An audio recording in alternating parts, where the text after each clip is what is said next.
No. I've been saying it for years that Tarantula is the guy that you should be buying. They all laughed at me, but who's laughing now? Probably the sellers of that comic book. We're going to talk about why coming up next on the Ungraded Truth podcast.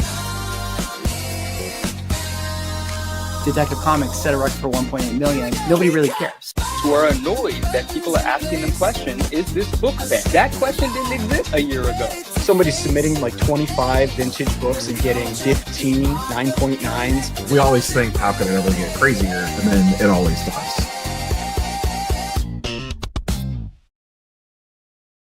Ladies and gentlemen, welcome back to the #1 collectible show in the universe, The Ungraded Truth. I am Swaggle joined by my esteemed co-hosts. Of course, we have Ryan, Automatic Comics, Manu, the 99 Newsstand, Rob, Neo Cards and Comics. Gentlemen, we got a big show tonight. Lots of topics to get into. But before we do, how are you guys doing? I'm tired. But we're going to fight through it. We're going to fight through it tonight.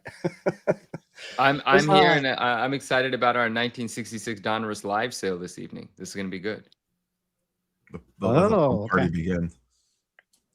Yes, well, we will be pumping it up. We will be tired. We are all old. We're going to talk about why we're unks later on in the show, actually. But before we actually get into those topics, first, we got to do a little bit of housekeeping. Guys, the Ungraded Truth channel just keeps on exploding, even more so than that of Marvel Donruss Trading Cards. We are currently at 1.29 subscribers. How do I say that? 1,290 subscribers. Head on over to the channel, guys. Get us to 1.3 because 1.3 is a magic number. Link is in the description. Also, we're over on Spotify. If you click this link right here in the YouTube description, we're over on Spotify. And look at us. We got 5 18-star. No, I said that incorrectly. We got 18 5-star reviews. We are 2 away from 20. Imagine this. You, viewer, could be that 20th person, Or someone could be the 19th person, and then the 20th person could be the 20th person. No shame to the 19th person. We need you there first. But help us get to 20 over on Spotify. We would definitely appreciate it. If you guys don't know, The Ungraded Truth is a co-stream across all of our various YouTube channels. We're over live on Automatic's channel right now. We're live on Neo's YouTube channel and his X account, as we are live on my channel and the Ungraded Truth official YouTube channel. So no matter where you're watching the stream, be sure to go into the description, head on over to everyone's various social medias, give them a sub, give them a like, give them a follow for Manu on Instagram, and we would appreciate it. But gentlemen, that's my little housekeeping spiel. I'm getting better at it each time. I mean, we are the only podcast with an 18-star review. So, I mean, take that for what it is. We are the greatest podcast in the universe. It's true. All right. Well, let's kind of table all of our intros for now, and let's get right into it. Apparently, there's a Spider-Man movie that just came out, or at least a trailer that just came out for it, and everybody in the comic book market lost their mind. Dare I say, Spec is back. I am over on my Instagram account where I had this post just talking about, some of the key issues that were related to some of the imagery that we saw in the trailer and how the aftermarket is going insane for all of these books. This is actually a post that went pretty viral, at least for my Instagram account, which I think is a testament to how much people were really excited about the trailer, Spider-Man, all of these comic books related to it. The one I want to kind of focus on mostly, of course, is ASM number 134. I'm just going to kind of quickly do a little bit of a scroll through, showing you guys all of the sales we've seen for this book in the last, day and a half or so. It's been quite crazy just to see how much volume and what the actual prices are for this thing, which, I think kind of to the point of the main topic of the show being that Spec is back. I think that kind of just suggests that we haven't seen this behavior in a long time when it comes to trailer drops. People are obsessed with what they see in the trailer. a lot of comic book buyers head over to eBay and buy the books that, seemingly they're speccing on. Just to kind of give you guys a full rounding of the conversation before, we kind of go over to the panel. We have ASM 134. This is the first appearance of Tarantula. Most of these books are being celebrated or bought up because they had, direct tie-ins to the imagery in that trailer. But here over on Key Collector, this is their trending 20, 1,350% increase in the sales for this book. ASM 345 that features Boomerang on it, another 1,000% increase. There's this book right here, Friendly Neighborhood Spider-Man #1. This one has a 733% increase. A lot of other Tarantula books are selling, which I think is hilarious because he always does the same pose on all these covers. Then you have ASM 546, the first Mr. Negative, the name of the movie itself, and a lot of other books like Daredevil and The Hand and things of that nature. But guys, let me just kind of, table some of the other points right now that I want to bring up later and kind of kick it back over to you guys. Did you watch the trailer?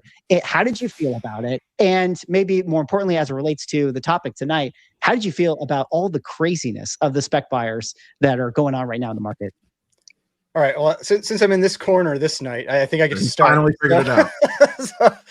But like, I mean, I know I'm supposed to like moon boy everything right now, but like, I don't know. I didn't love the trailer. It was kind of mid to me. How dare you? How dare you? But like, one thing I'll say, and I was talking with someone else in another chat about this. Like, I agree with what he had said, that I feel like those are probably all going to be like quick cut scenes, like in some type of montage, and that it's you really aren't going to probably have these like a lot of those characters in like long stretches of the movie. Now, however, I wouldn't say that doesn't mean that they can't have long-term impacts on the value of those books. Because the one example I like to go to is X-Men 251, that Wolverine on the, the big X cross thing. Because that book, I mean, what are we, like a year and a half after Deadpool now? Whatever it is, that book is still expensive from that 20-second scene, in the movie. So while I definitely wouldn't be out there rushing to pick up those books at these elevated prices, I wouldn't be surprised if they hold on for a little while, at least the more iconic ones that we see. Now, the other big plus for ASM 134 is that second appearance of the Punisher. I mean, that one's kind of up for debate on if it's 134 or 135, if 34 is a cameo, all that kind of stuff. But still, it has Punisher, and so that's kind of like a double key there. It's a little, I'd say that's overall a little more important than the Tarantula. But yeah, I mean, I don't know. For me, I've been kind of down on the Spider-Man movies for a little while. Like, I've just gotten kind of sick of Tom Holland, like not him, but his character just being this like stupid kid that keeps making bad decisions. So if that changes, obviously I'm going to see this movie. I hope that changes and it changes my mind about it. What you guys, what did you think about the trailer and maybe more importantly, the spec aspect here that's been going crazy? I don't, man, damn it. I don't have an opinion on this. Well, I do have an opinion on the spec aspect, I think, but I did watch the trailer. Typically, I don't even get to trailers, but it's Spider-Man. So I watched it. The night after. It was just like, one day I was like, oh yeah, there's a trailer out everyone's talking about. Let me see this thing. And it was on like a Sony PlayStation channel or something. I was like, am I even watching the right thing? But it looked really good to me, bro. Like, it seems like maybe it's just the cut of the trailer that I watched, but it seemed darker than some of the other Spider-Man movies, like in tone and in kind of emotion as well. And there's just a ton of characters that just kind of like, I feel like are popping up out of nowhere. Like Tarantula's the last character I would have ever expected to see in the movie. It's like, where'd that come from? I think it's really cool that Punisher's in there. I heard someone leave a comment. I saw someone leave a comment somewhere, and this will tie into the spec. I mean, listen, 129 is a popular book regardless, right? Does this make it more desirable? Do more people go buy it? Sure, I guess that's how spec works, right? But I want to see an actual scene that homages the cover of 129. Like, that visual would be really cool to see. And I know it wasn't given to us in the trailer, but someone else said, they hope they see it as well. And so I look forward to that. I hope they're playful in that way. So in terms of the spec part, I think you guys know, like, I spec on nostalgia. I spec on other things. I don't spec on like waiting for an appearance. Well, there's one item that I am sort of waiting for that. But regardless, I'm excited about it. It's the way I feel about when markets move about anything. I think it's cool. Have fun. Be responsible. These are good books, cool books anyway. Spider-Man's the man. So, enjoy.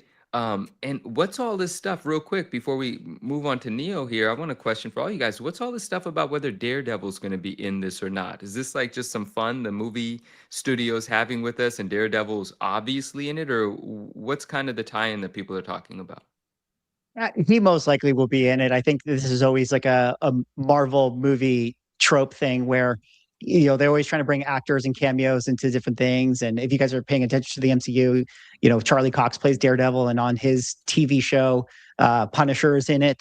So being that Punisher is in the trailer here, you would think that Daredevil would be involved, and Spider-Man's fighting the Hand, which is a very popular Daredevil villain organization. So I think that might just be like one of the surprises that they're holding off on.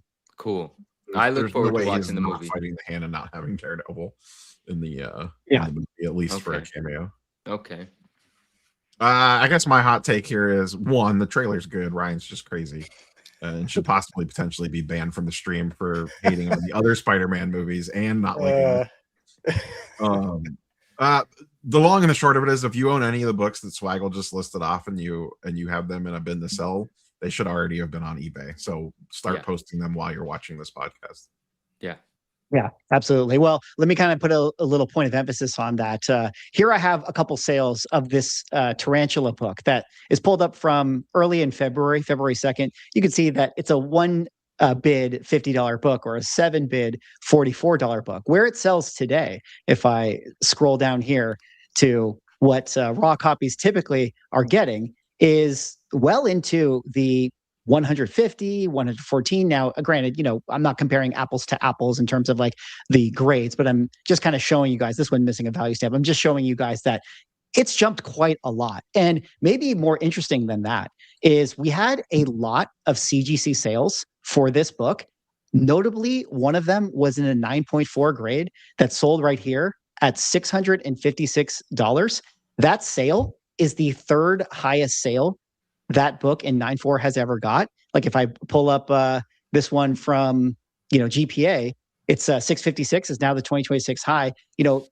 In 2022 it sold for 900, and I think in the same year it sold for 700. But I think the thing that I want to hear you guys talk about is that's a big number, like from a buy it now sale, kind of going back to 2021 prices. We see similar things going on with 9.2s, where we got a $425 sale. Green. Holy cow. Yeah, a lot of green. We got a $425 sale for this one in 9.2, and that isn't quite the record, but it's like the third highest price that the book has ever got as well.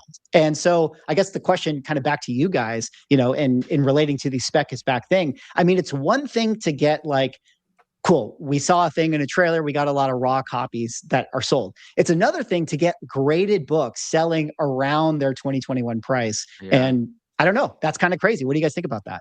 I think that's exciting. I think like Swag, you've been talking about Spec across the board, right? How it's back, how it's kind of alive, and I'm seeing it in different categories as well. Like what I want to talk about real quick is just this energy that seems to have entered the room, and then the questions or the thoughts related to that are: we learned a lot during the pandemic. Are we going to see people make the same sort of mistakes? Are there going to be irrational spikes that are just going to be fueled with emotion? If you've got all new people in here again, you might have all new maybe people, they didn't learn. We have a bunch of things happening at once. We have like the Ken Golden effect happening over at his auction house and the eBay stuff, right? And the Netflix stuff with him and how it's pushing his products kind of through the roof. We have what we just saw happen with One Piece and its popularity, rightfully so, but still real interest and real increase in prices. We see Jeremy Padawer talking about the mangas and so on and so forth. And he shared something rather niche and unique today. But these conversations are happening in a way that they weren't happening, let's say 2 years ago, or 2 or even 3 years ago, whenever the pandemic heat sort of cooled down. And now we see movie trailers actually moving the values of books, where for a few years we hadn't seen that happen. So whether we talk about specifically the Spider-Man movie or like dork books or absolute Batman or anything, the point is across the board almost, we're starting to see an enthusiasm and a willingness to gamble on prices. And I'm not even using the word gamble in a bad way. Like we'll talk about the whatnot lawsuit later, but I'm just saying we're starting to see this. You know what? Let's just jump in. What's the worst that could happen? Let's buy some books. And that's a great signal for people that, you know, want to sell, want to maximize, been holding things. It's time to pay attention to these signals. And then on the other end, like Ryan just said, there are new people involved, but there's also a lot of people that are still here from the pandemic that might be sharing words of advice, that might be a little bit, you know, less go for it, balls to the wall, if you will. So, but I feel like that energy is back. I think you nailed it months ago. You've been following it, and it's pretty hard to avoid or conclude anything else at the moment. It might be time that markets just start going. I mean, I'll say though, I couldn't in good conscience say that 9.4 buy is a good buy.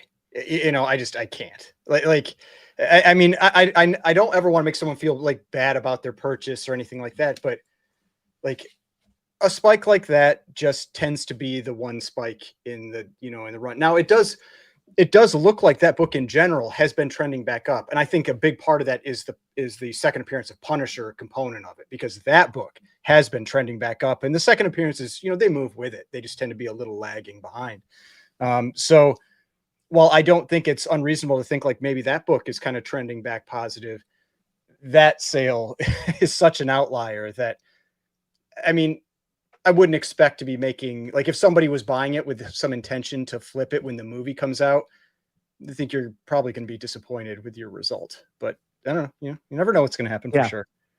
Yeah, I mean, I agree with you. It's probably not, you know, the most optimal buy, you know, in terms of like what they're spending on it. But just the fact that has happened, It's cool. I think is surprising in and of itself, because it's like we just haven't been there before. Like even when people do the FOMO buys, say like, I don't know, like Guardians 3, I'm sure had some FOMO buys whenever that thing came out, but it was just nowhere near like that 2021 price. And so that's just, I think it's just the interesting aspect to it is that I feel like sorry, I was gonna say, I feel like the last time we really had it was maybe like Falcon and the Winter Soldier. It's been a long time since people were like going crazy on Spec. Like it's just, everybody's just like, this is gonna suck, so they don't buy anything. So yeah, I mean that is a positive. Like it really is a positive. But like because I mean I've also noticed with a lot of like Facebook posts and Reddit posts, there are a lot of new people either coming back into the hobby or entering the hobby. They maybe aren't aware of what we went through 5 years ago, and they, you know, I'm not somewhat like, these people are adults. They can spend their money the way they want. I don't feel like I need to protect someone from something, but it always sucks when you get burned. So you got to be aware of it. But boy, that year and a half was a good time. It was a great year and a half. Yeah, for sure. That was great if you were selling books. What's above the census count on that 9.4? Like, is there a shit ton of 9.6s and 9.8s floating around, or is it pretty limited? I think that the 9.8 might be pretty limited. Let me like kind of pull it up here as a curious. So that's like potentially. So 9.6 191, 9.8 66. So when's the last time a 9.6 sold?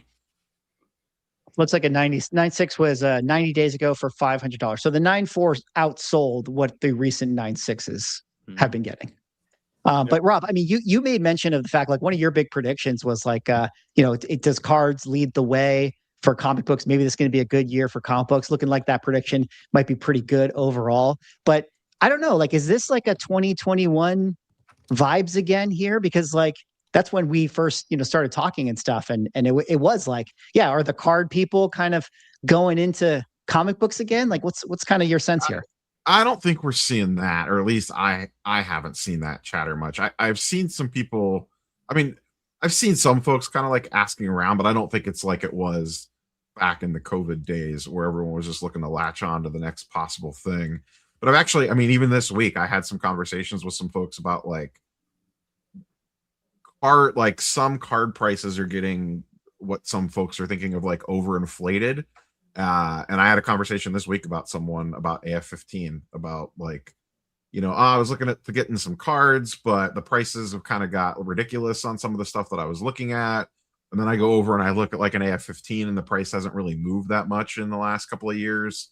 Like, you know, is it a good time to kind of sneak in and snag one or whatever, and whatever grade range you're looking at? So those conversations are happening, but I don't think they're happening around the first appearance of Tarantula.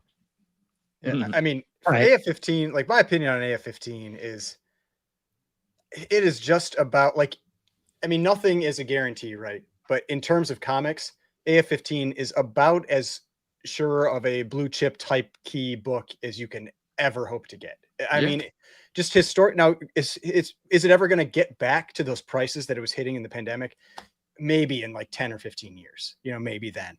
But it is one of those books that you just look at it long term and it just goes up. Like Spider-Man is the king of comics. He is bigger than Batman. He's bigger than Superman. Like Spider-Man moves the needle. People love collecting Spider-Man. Like I love the Golden Age stuff, but like I still love Spider-Man. like Spider-Man stuff is awesome. It's super fun and it's just nostalgic. Like it's one of the main things I collected when I was a kid, and so I think a lot of people just can connect to him regardless because of the movies and what they collected before. People playing video games now, that have Spider-Man in it. Like there's just a lot that you can connect with. And that, like, man, the AF-15 cover is so good.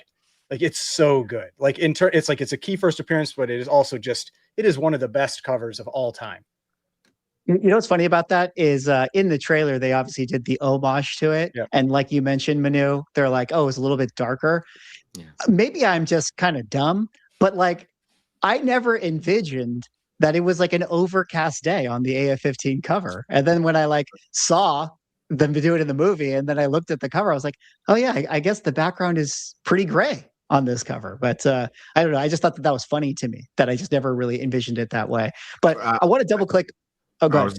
I have two quick questions, is because since we're kind of talking about the AF-15 and stuff. So I've been going back and forth on potentially purchasing an AF-15, and I'll ask the panel because there's two things I'm looking at that both haven't really moved much in price, and they're drastically different. And this will hit swag probably more than most. Should I buy an AF-15 or a Black Lotus? I'd buy an AF-15, but I'm not a Magic guy, so.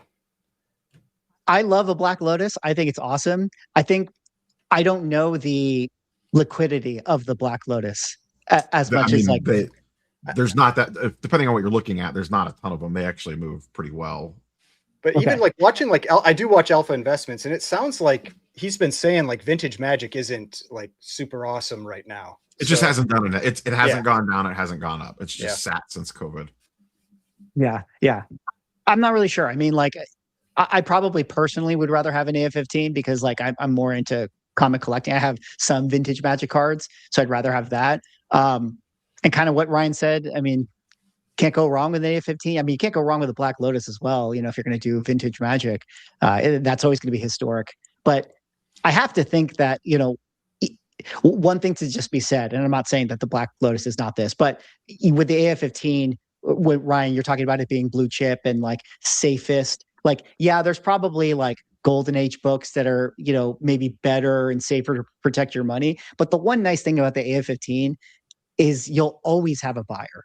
So worst case scenario, if like you ever have to sell it or you need the money back out, like it's probably like within a day you'll get it sold. Whereas like a Golden Age book, you might have to auction a lot of that stuff. So there's a lot of advantages in that sense. Yeah, I mean, I had a 0.5 AF-15 and I listed it for, I don't know what I ended up. I sold it, I think, for like 11.5 or something like that.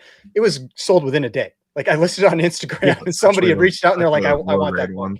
It's just like, it's crazy. It's like a 5-figure book and it's just like gone. There's not many comics that in that price range that move like that. Slide into my DMs with those low grade AF-15s.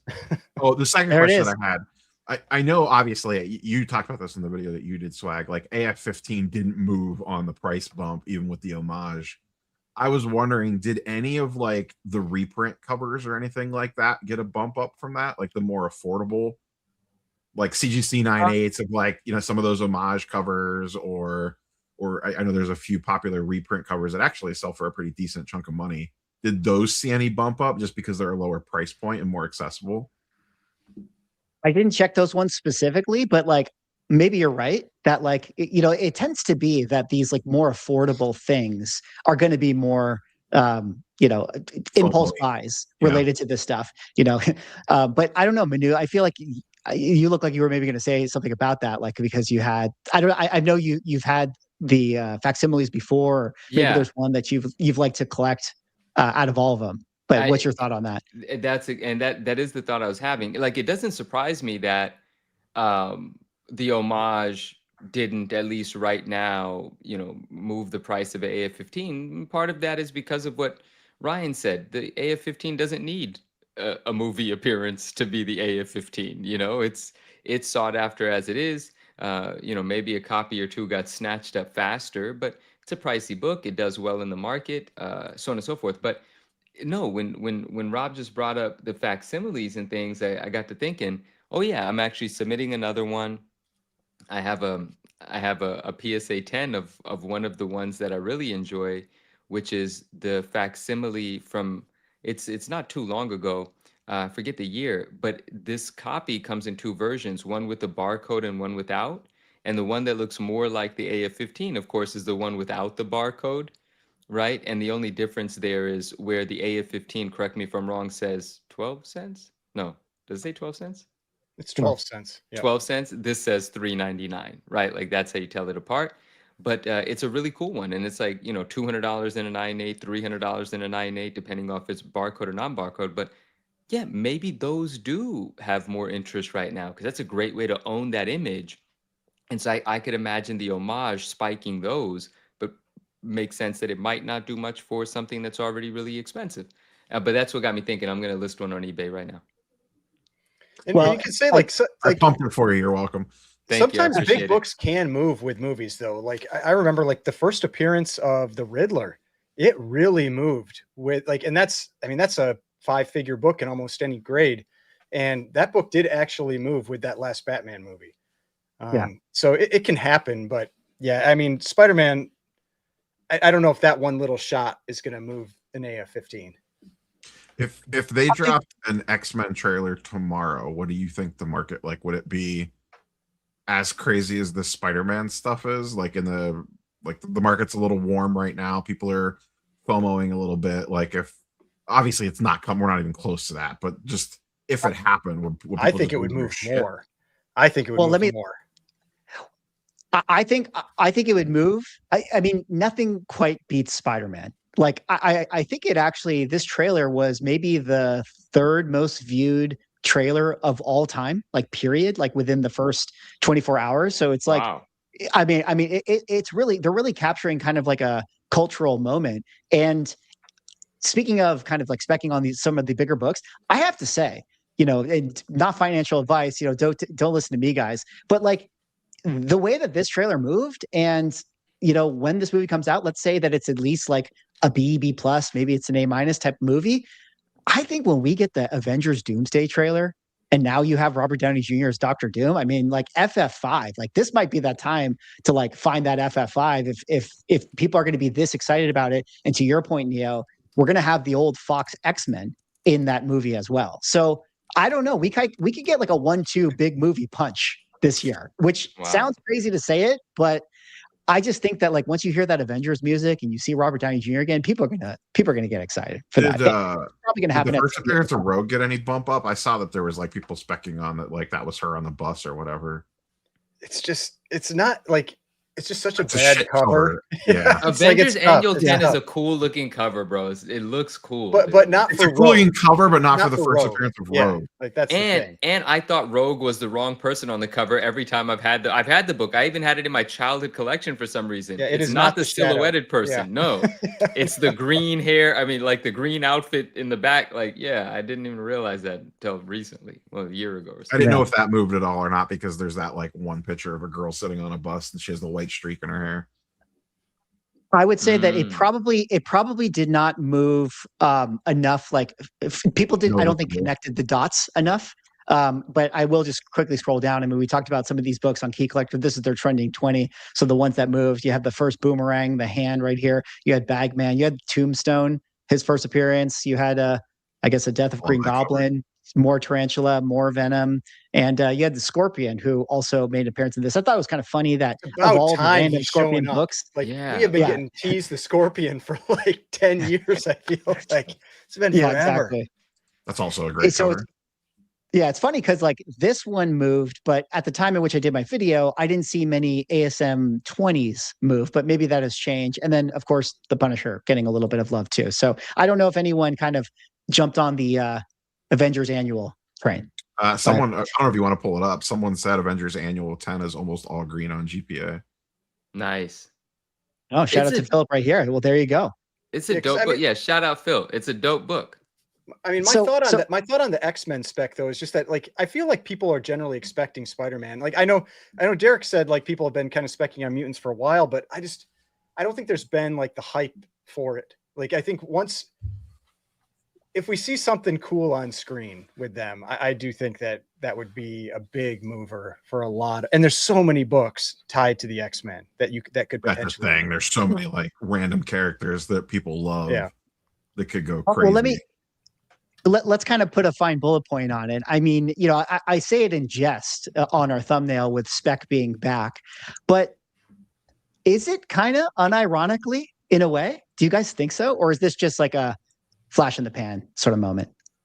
I don't know. I do think, I mean, we've been seeing it again. Like, I mean, we've talked about this a number of times. Like it has felt different for like the last 4 months or so.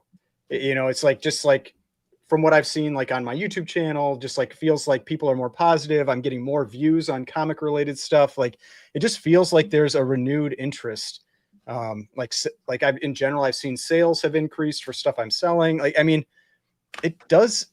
And we have all the image spec that's been popping off, I mean, stuff that we haven't had happen for, since, I mean, 2021 was very focused spec, but like the other type of stuff, like probably haven't really had since like 2019. And so it's been a while. So I think it's kind of cool to see. I know, Swag, you just said, you say it in jest, you say jokingly, Spec is back. And I'm going to just double down on what I said earlier.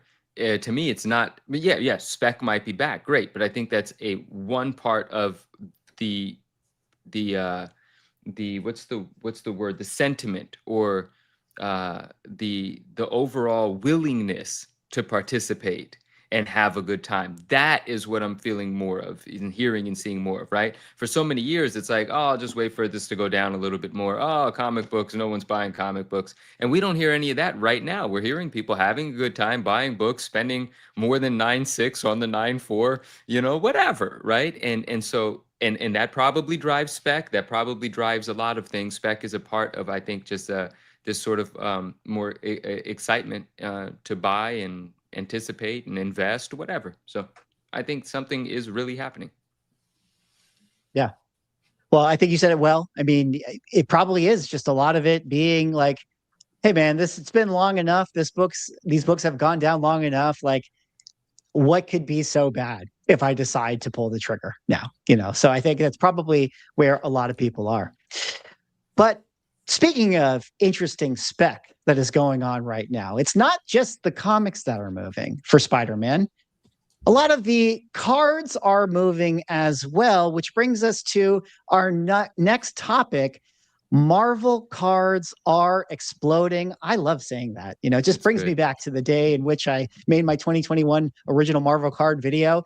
But notably, that's still your most viewed video, isn't it? Like, it is. My most viewed video too. Wow. It's crazy. That's how Flag and I became best friends with those two videos. Actually, yeah, it really was a little bit notes for the chat, some inside baseball. That is when Neo and I connected. Is when we made those videos, and I learned a lot from Neo from a card side. So that was a good time for sure. But we both commented on each other's videos, and we're like, wait, we both watch each other? I've been watching you for months.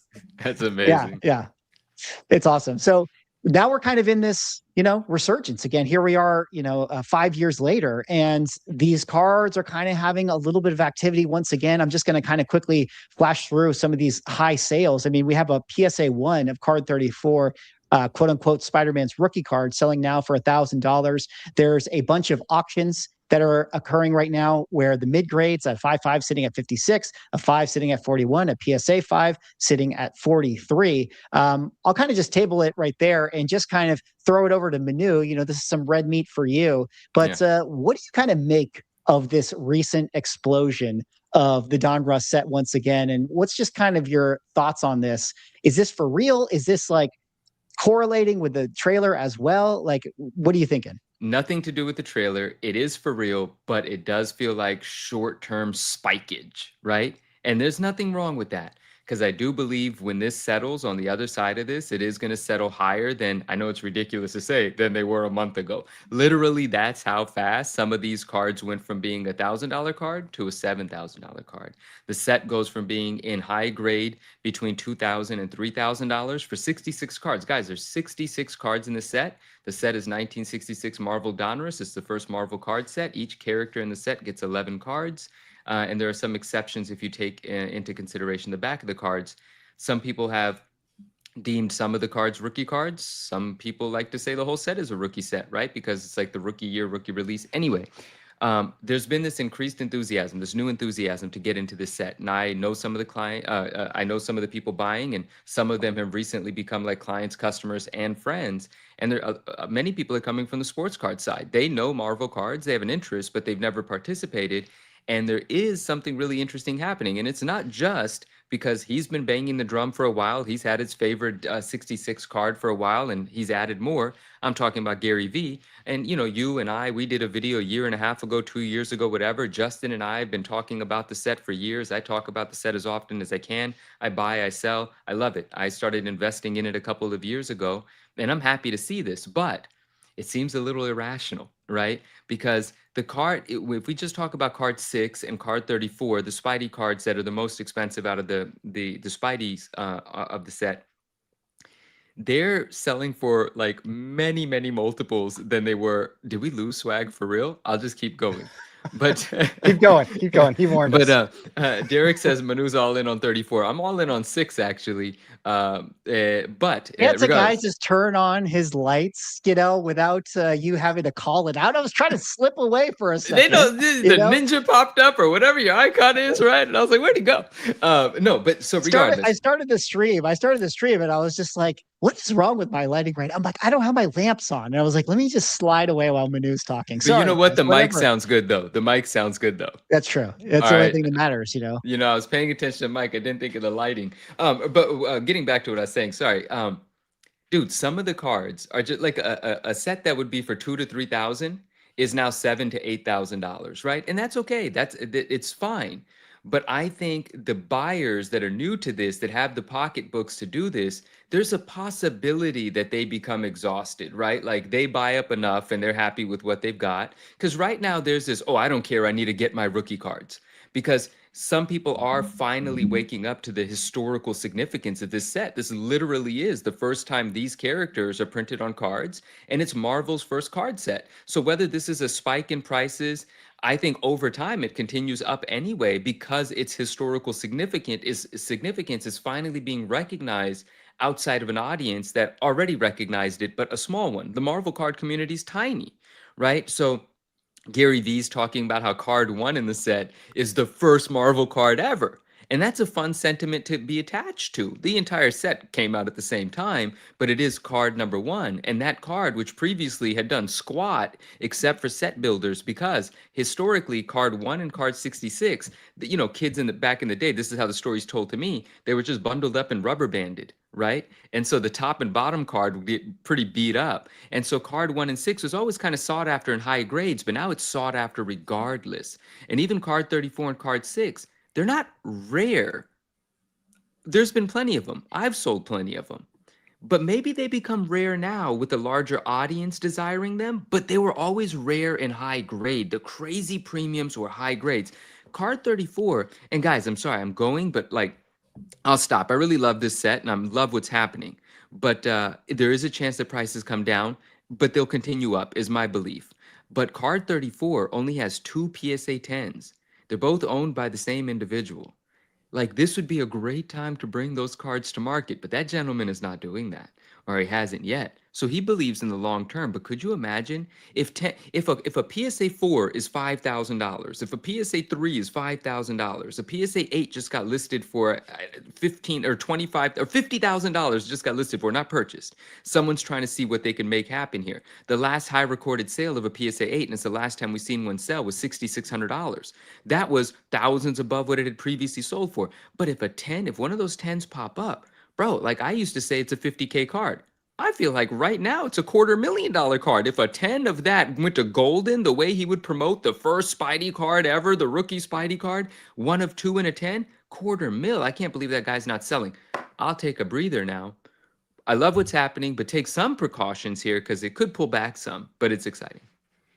Yeah, I Let me mean, kick it over to I was just gonna say, like, I think the tricky part there is, like, if this is like a very near, like, short-term hype, going to auction could be tough because, like, auction could be Sure. months out. Sure. You know, that's kind of the gamble there, is like, by the time it comes up, has everything cooled off, has the interest waned? Now with that, like with your examples, you know, if there's only 2 of them, maybe that hype stays. But but yeah, like if you've got the 2s and the 3s that are going for thousands of dollars, Yeah. I'd probably be capitalizing on that. Oh, you have to be selling into this. If you've got them to sell, you have to. And there's no shame in it. There's no feeling bad about it. The people that have this kind of money to spend, they're probably reasonably smart. They're having a good time. Like I said, I've spoken to some of those folks and they're enjoying themselves, man.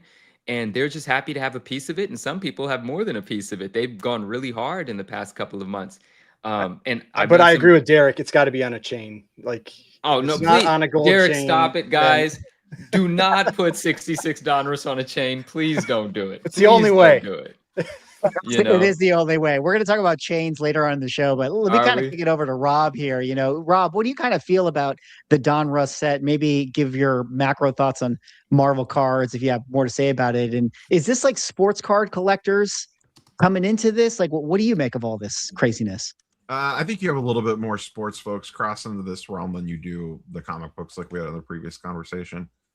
This whole thing just feels like the ultimate, you know, I always say, like, they let you buy them back. This feels like the ultimate they let you buy them back situation.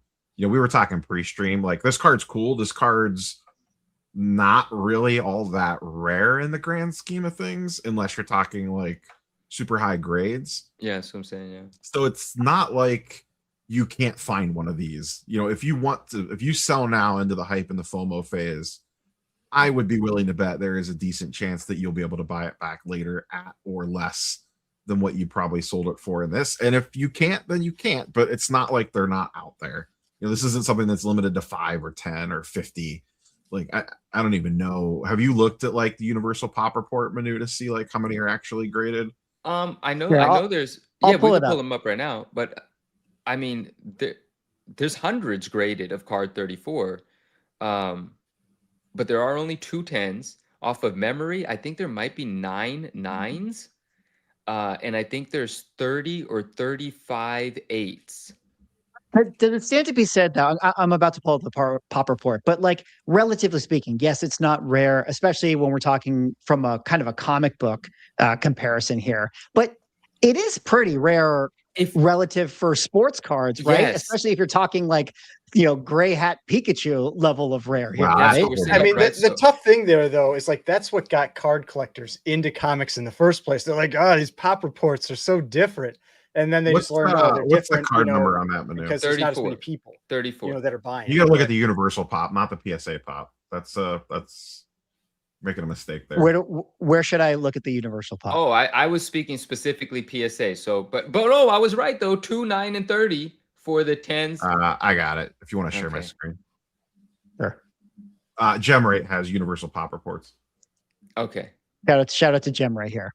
589 total graded across all grading companies.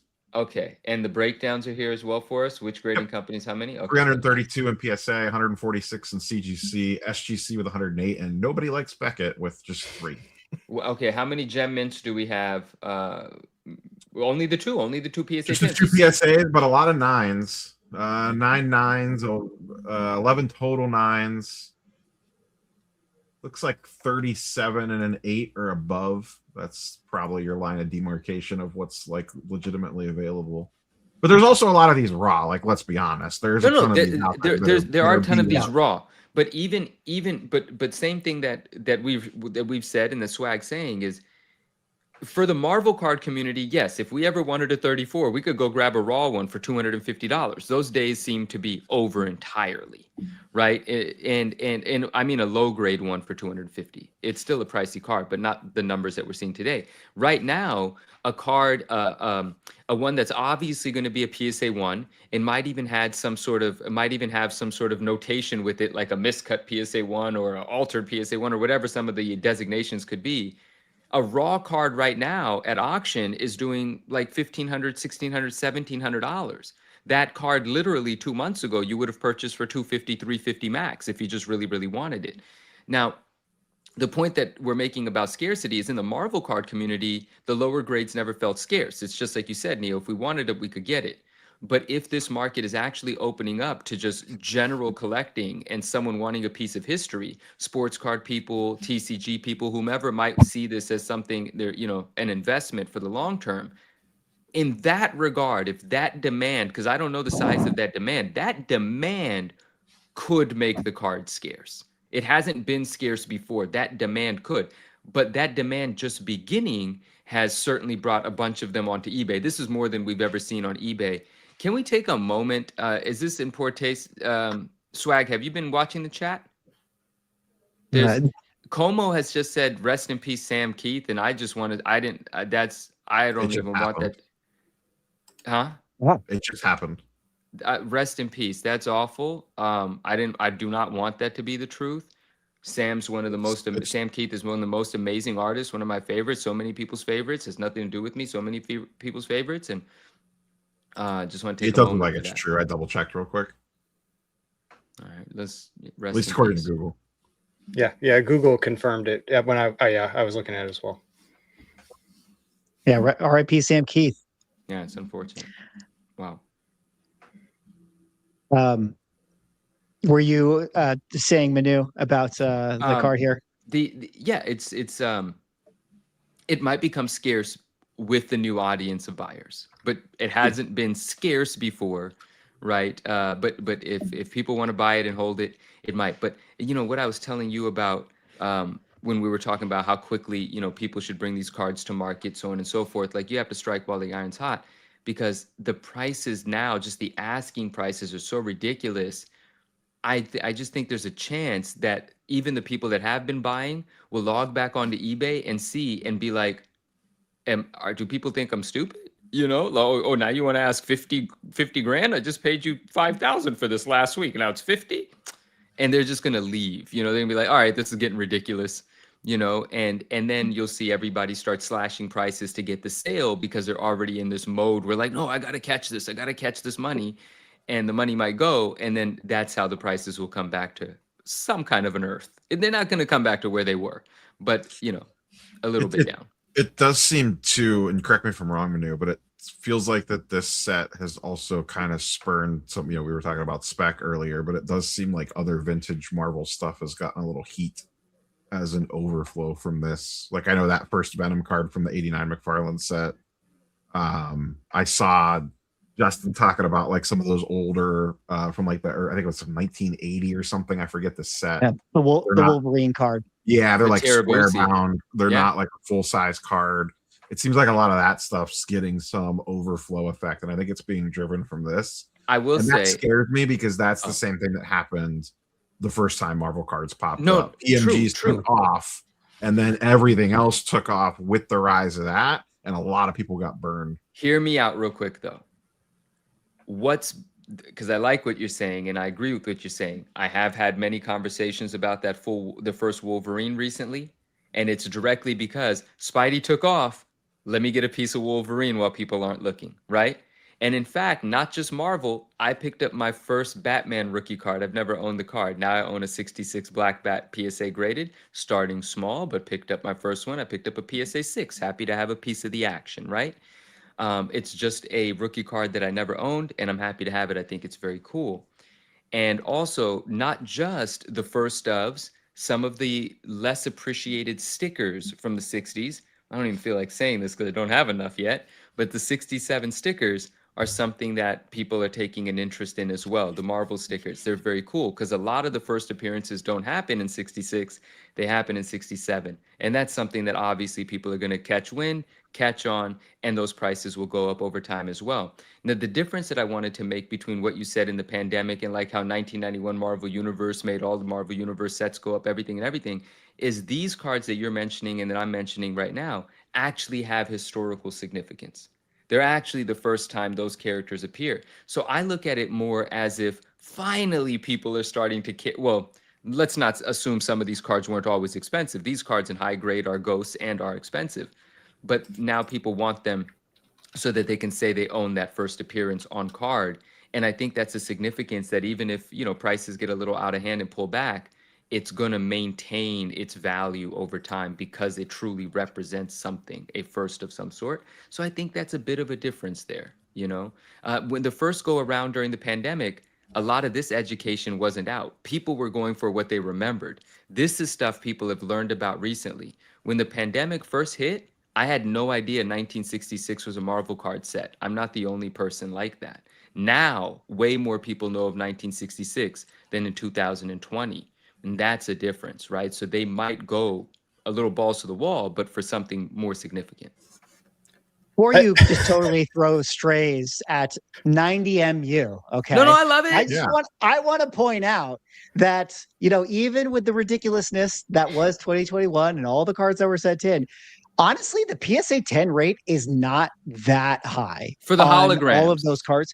Well, even for the regular sets. Okay. It like I'm not saying that those are going to be like impossible, but no, they are. Yeah. Not to say that the regular sets are going to be that valuable, but like it's still like it's like whatever 20% 10 rate or something like that. But like you guys said, the holograms are really difficult to find, and I don't know. I think it'd be cool if everybody was, interested in the holograms once again. But I don't want to go. No, maybe start arbitraging over to CGC. That's what I've been seeing people doing. They're taking the PSA like 9s and 8s and regrade them at CGC to get 10s. I don't know if they still have it or not. I know someone that put together the PSA 10 hologram set.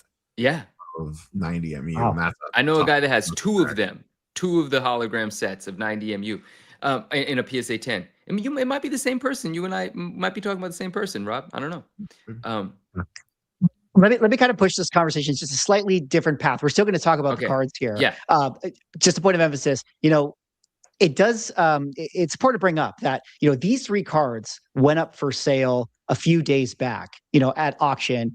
And they immediately jumped up to 56, 41. This one was at 41 when it initially got listed. We haven't seen many bids come in, if any bids come in the last, 3-4 days or whatever. And there's 1 day left on these. I think it'll be very telling, like kind of where this all shakes out. If when these cards end, do they get any more bids or does it just end right here? And it's my speculation that they're actually going to end right here. Like maybe if they get a bid, it'll be 1 or 2 more. Can you click on one of those? What does the bid history look like? Do we know what kicked these off? Like, Gary V. Is there something that caused these to? Yeah, Gary V started. Gary V. It had a lot to do with Gary V, and then it was a domino effect, right? Because it finally got into the minds of some of the sports card guys to go after it. And then they started contacting some of the Marvel card guys about where they were, and one thing led to another, and a lot of buying started to happen. So just to point Rob's question here for this particular one, lots of bids on the 12th, lots of bids on the 13th, tons and tons of tons. And then I was more curious about the buyer feedbacks. Like those look legit. Oh, I see. Oh, there's real buyers. On the top one, scroll all the way Not up. a bunch of 0. Yeah, 0. Scroll all the way up and click on. feedbacks. Click on that. What do you see here? Who's this eBay seller? Wolverine Comic Shop. What up, my man? He's asking. Stop scrolling down. Items bid. That's I mean, what I'm looking at there is the bid activity percentage with this seller. If you ever see that at like 90+ %, that's usually a red flag. Oh, that means he bids on a lot of his own stuff. Wait, can you bid on your own stuff on eBay? Well, no, but it usually means they're bidding on a lot of the same person's stuff, meaning maybe they're like someone else's, like another account, but closely related. So to that point, then, these bids seem legit. But yeah, a lot of activity up to March 13th, getting it to 5,000. And since then, we've had 3 bids come in. So let's talk about that swag real quick. Most people don't bid on eBay. Was this like a 9-day auction or something? Like when? I believe it was a 7-day auction because it's got 1 day left. Because so it's going to end. The bidding started on like tomorrow. the 11th or the 12th. It looks like it started a week ago. It's going to end on Sunday. So that means like it started on Sunday, probably going to end on Sunday. Okay. Or tomorrow. It's the same account selling both cards. Yeah, Yeah, the same two account here. CGCs are the same account, right? Yeah. Absolutely. It's amazing that a That's a CGC ton of feedback. 55. 8K feedback on eBay is a massive amount. Holy shit. Yeah. Yeah. So I don't know if you want to say more about this, Manu, before I kind of push it towards one other aspect here. No, I think you and I have talked about it. This could have been a 4 or 5 day moment that you had to cast a net to catch some of the irrational spending, if that is what it is. And this could be people that got caught up and they started bidding, and then they saw more of them come to market, and they're just like, "Oh, let me pump the brakes." It could be that. It could be, and there could be a decline after this, or we'll just wait and see, or maybe it enthusiastically got to. Dude, $5,655 for a CGC 55 is nothing to sneeze at. I don't think that no one would have imagined that price for that card anytime in the near future, right? And so, like, even if it stops flat here, that's a great number for that card. Definitely. Well, I think it's interesting, some of the things you guys were saying about people recognizing the card values and the excitement of people getting into cards. Shout out to Hakes Auctions here, who recently had a world record for the 1940 Superman card, 36, in a CGC 15 that sold for, say, roughly $30,000. This is the card that is recognized as Superman's first appearance. And so it's kind of interesting that you have a lot of this type of money going into these types of things. There was a Facebook meme that I thought was pretty funny and relevant. That was like, would you rather have for 10K the 0.58 of 15, or seemingly what some of these card 34s might start to get? And then lastly here, I talked about this post in my video, but someone brought up the fact that a 9.8 of New Mutants 98, which, of course, if you guys don't know, is the first appearance of Deadpool in his comic book form, but it is the first appearance, sold around $900. And then a PSA 10 Deadpool rookie card sold for roughly around that same price. So here you have the card being the same price as his actual first appearance in the comic books. And there was a lot of people in the comments saying like, oh, you can't compare a PSA 10 to a CGC 9.8 because a 10 is a perfect grade. And I was just like, okay, like I can't believe people actually think that or saying that. Like a 10 seems like an accurate comparison to a 9.8. It is. But it absolutely either way, is the comparison. That card is very hard to gem. Yeah, I think there's only like many, 40. There's 40 on the census, but 40 Ryan, has a 3% gem rate. Yeah, but Ryan, let me kind of bring you in here. We could talk a little comics and give your thoughts on the cards. You can go back to the Donruss stuff too, but I don't know, like, what do you think about this? This kind of goes to like our manga conversation of like people get what they want to get, and like if the first appearance is in the manga, like does that really even matter if they're going to just buy a One Piece card? Like, you know what I mean? So what do you think about this and kind of maybe this card craziness? I mean, I don't think it means that. I don't think it means that there's the same demand for them, right? Like that's the thing. Like, yeah, there's I don't know how many thousands of 9.8s of New Mutants 98. Like I know there's just thousands and thousands of them, and there's, like I said, I think there's 41 of the X-Force Deadpool card in a 10. And so it's clearly there's way more demand on the comic side, but there are some subset of people that are interested in buying the cards, and they're willing to pay a reasonable price for them. I mean, I don't think it means that they're the same demand. Like even though the price is the same, it's like there's not the same demand at all. But like I have a ton of those X-Force ones with the cards inside, and I don't have any interest in buying a Gem 10, a PSA 10 Deadpool card, but I prefer the comic a lot more. I don't know, like the card rookie stuff doesn't, I don't know, it's never really appealed to me. I like the Marvel cards, the DC cards, that kind of stuff has just never been my thing. It doesn't mean maybe I won't get some interest in it later, but I'm more on the card side. I'm much more on the things that have traditionally been more collectible cards, like like Pokemon and that kind of thing. But that's my take on it. Neo, I did want to say you brought up. Sorry, Swag. I don't have to say that. Go ahead. Right. Go ahead. Neo brought up the Venom rookie, and I just want to say, because for a second I was like, was that related? I did sell a Venom PSA 10 just the other day. But the Venom, the 1989 card, not the 1988 sticker. And I'm looking to do a deal on the 1988 sticker. And I was like, wait, did that happen because of the rookie thing? But no, that gentleman and I had been speaking about that card previously, because previously he bought a 9 from me weeks ago. And that's kind of like before this whole 66 Donruss thing even like started to spike. And then, we were able to do a deal on a 10. So anyway, sick card though, 89 Venom rookie. If you got them to sell, I'd like to buy them from you. Thank you. Well, I have some data to clap back on Manu if you want to do a quick share screen for me. No, nothing that's going to tell me I'm wrong. Please, no, thank you. Next subject. Here we go. Look at this is over the last year. Mhm. 1990 Marvel MU. Look at how Yeah. much green is on this. Wow. Where was I wrong? What part of that is me being wrong? You were making it sound like these cards were trash. Never. I didn't say anything like that. I just You no, implied. no, He implied, didn't he, Swag? no, I no, I think no. we all I- agree that Manu implied think- that the cards I were think trash. Manu, No. Manu literally said everyone should throw their cards in the garbage. I No. heard it. I heard it. Those listen. words come out of his mouth. Let's spend some time on this because I do want to know what numbers some of these are doing. But I love 90 MU. But the truth of the matter is, I've always loved it. And the Venom in a PSA 10 was $1,000 during the pandemic, and now it's $75, Nope, it's $115. It used to be $75. Okay, And it is so up 57.9%. listen, when it gets back to 1,000, we'll run this clip again, and I'll apologize for something. But Listen, if Tarantula can get back to its near all-time That's highs, true. I believe in Venom as well. no, I do. Come on, who's a bigger I'm just Venom kidding. believer than I? But when we were talking about the holograms, I do want to say the price difference between a CGC 9.5, which is their Gem Mint. Oh, I guess it's a 10 No, it's now, not. right? It's a 10 now, right? Gem Mint 10. They've It used changed to be it. 9.5. It used to be 9.5.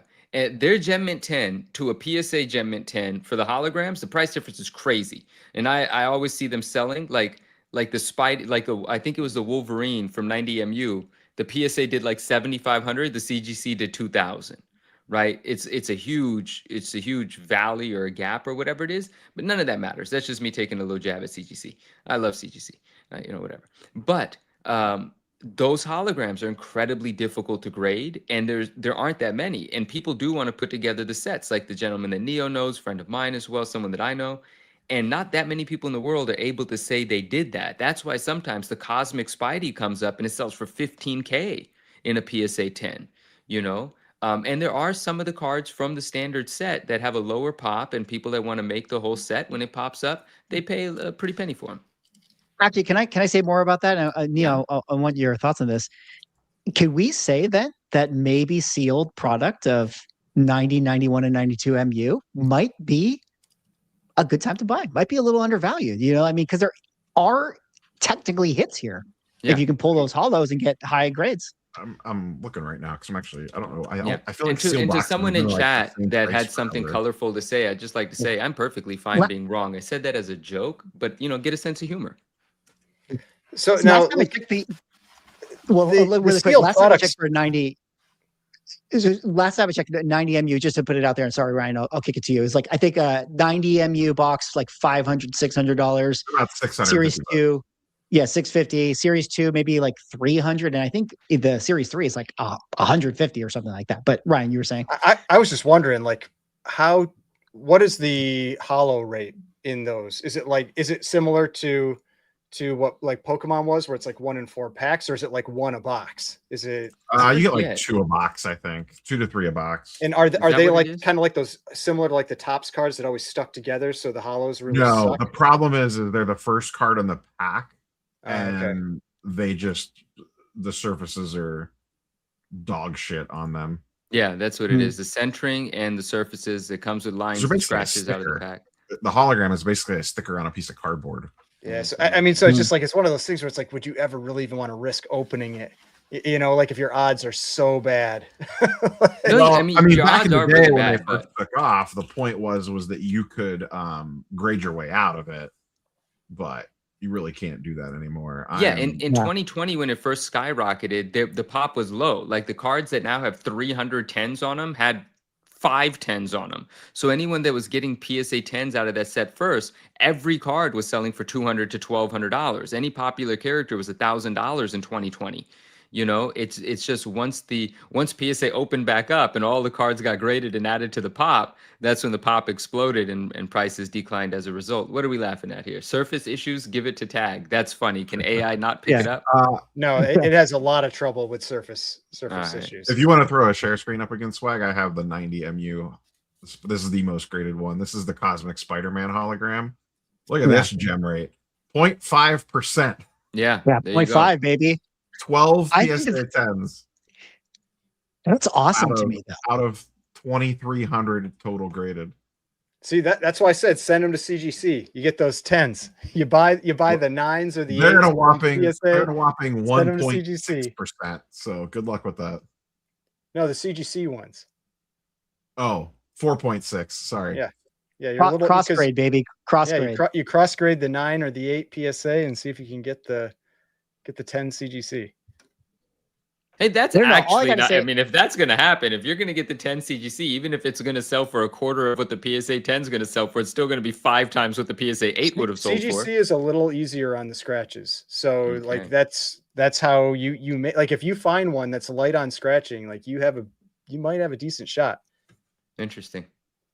I've never submitted a card for grading to CGC, although I have CGC graded cards. So I've been Be watching careful some when you open channels them. lately where they basically, that's what they Sometimes do. you They get, buy nice PSA box 8s and of, 9s and they submit them to CGC to try to get 10s. And they, it doesn't sell for nearly as much as a PSA 10, but it sells for a lot more than the PSA 8 or 9. Right. Rob, what are you showing us? I see a Cosmic Spidey up there and I see an MU box. That's what you're showing us?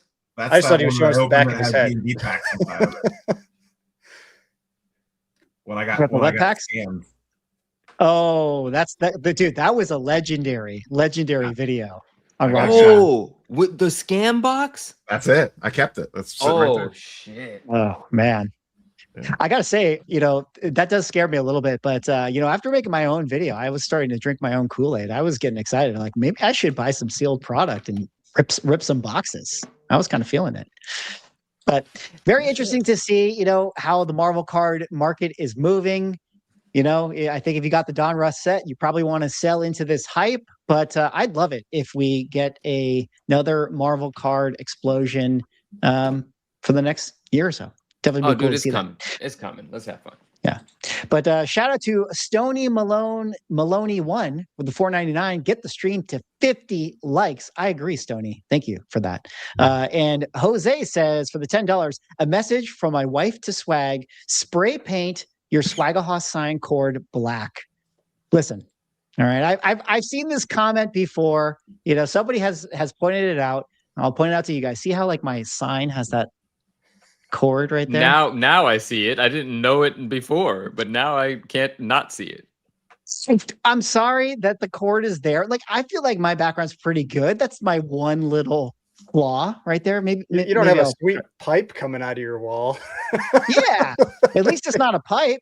But Swag, why not just do what our friend said? Let's spray paint that thing. I'll be over there later. We'll spray paint. We'll have spray paint. All right, spray paint. I think it'd probably be a little more efficient for me to put like black tape. That might Maybe I'll be easy. Over it. Yeah, that might be a good solution.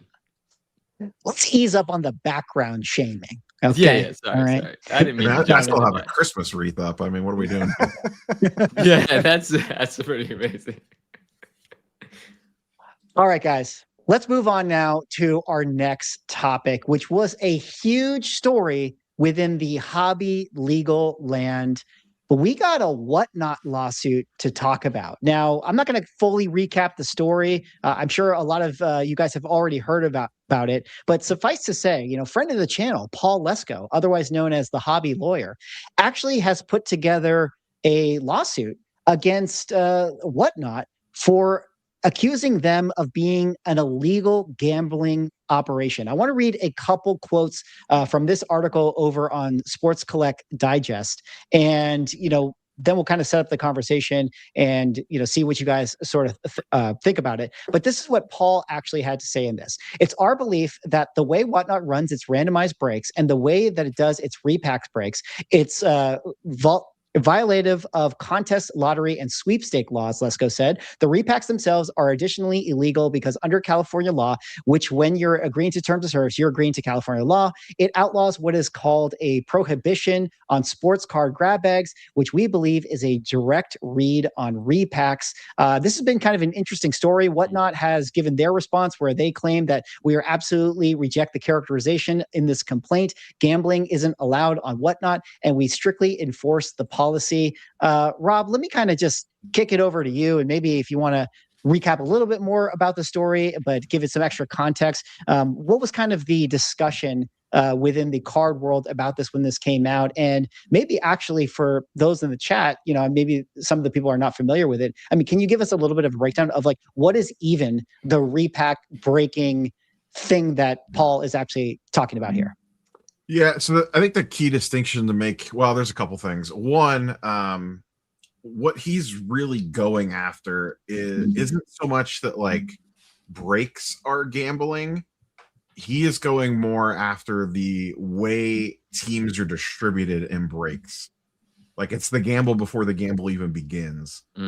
Because the way a lot of these work, both for traditional wax boxes and for repacks, is there's basically two primary ways to sell. You can sell as PYT, which is pick your team. So if you want to buy the Lakers, you say I want to buy the Lakers. It has a set price.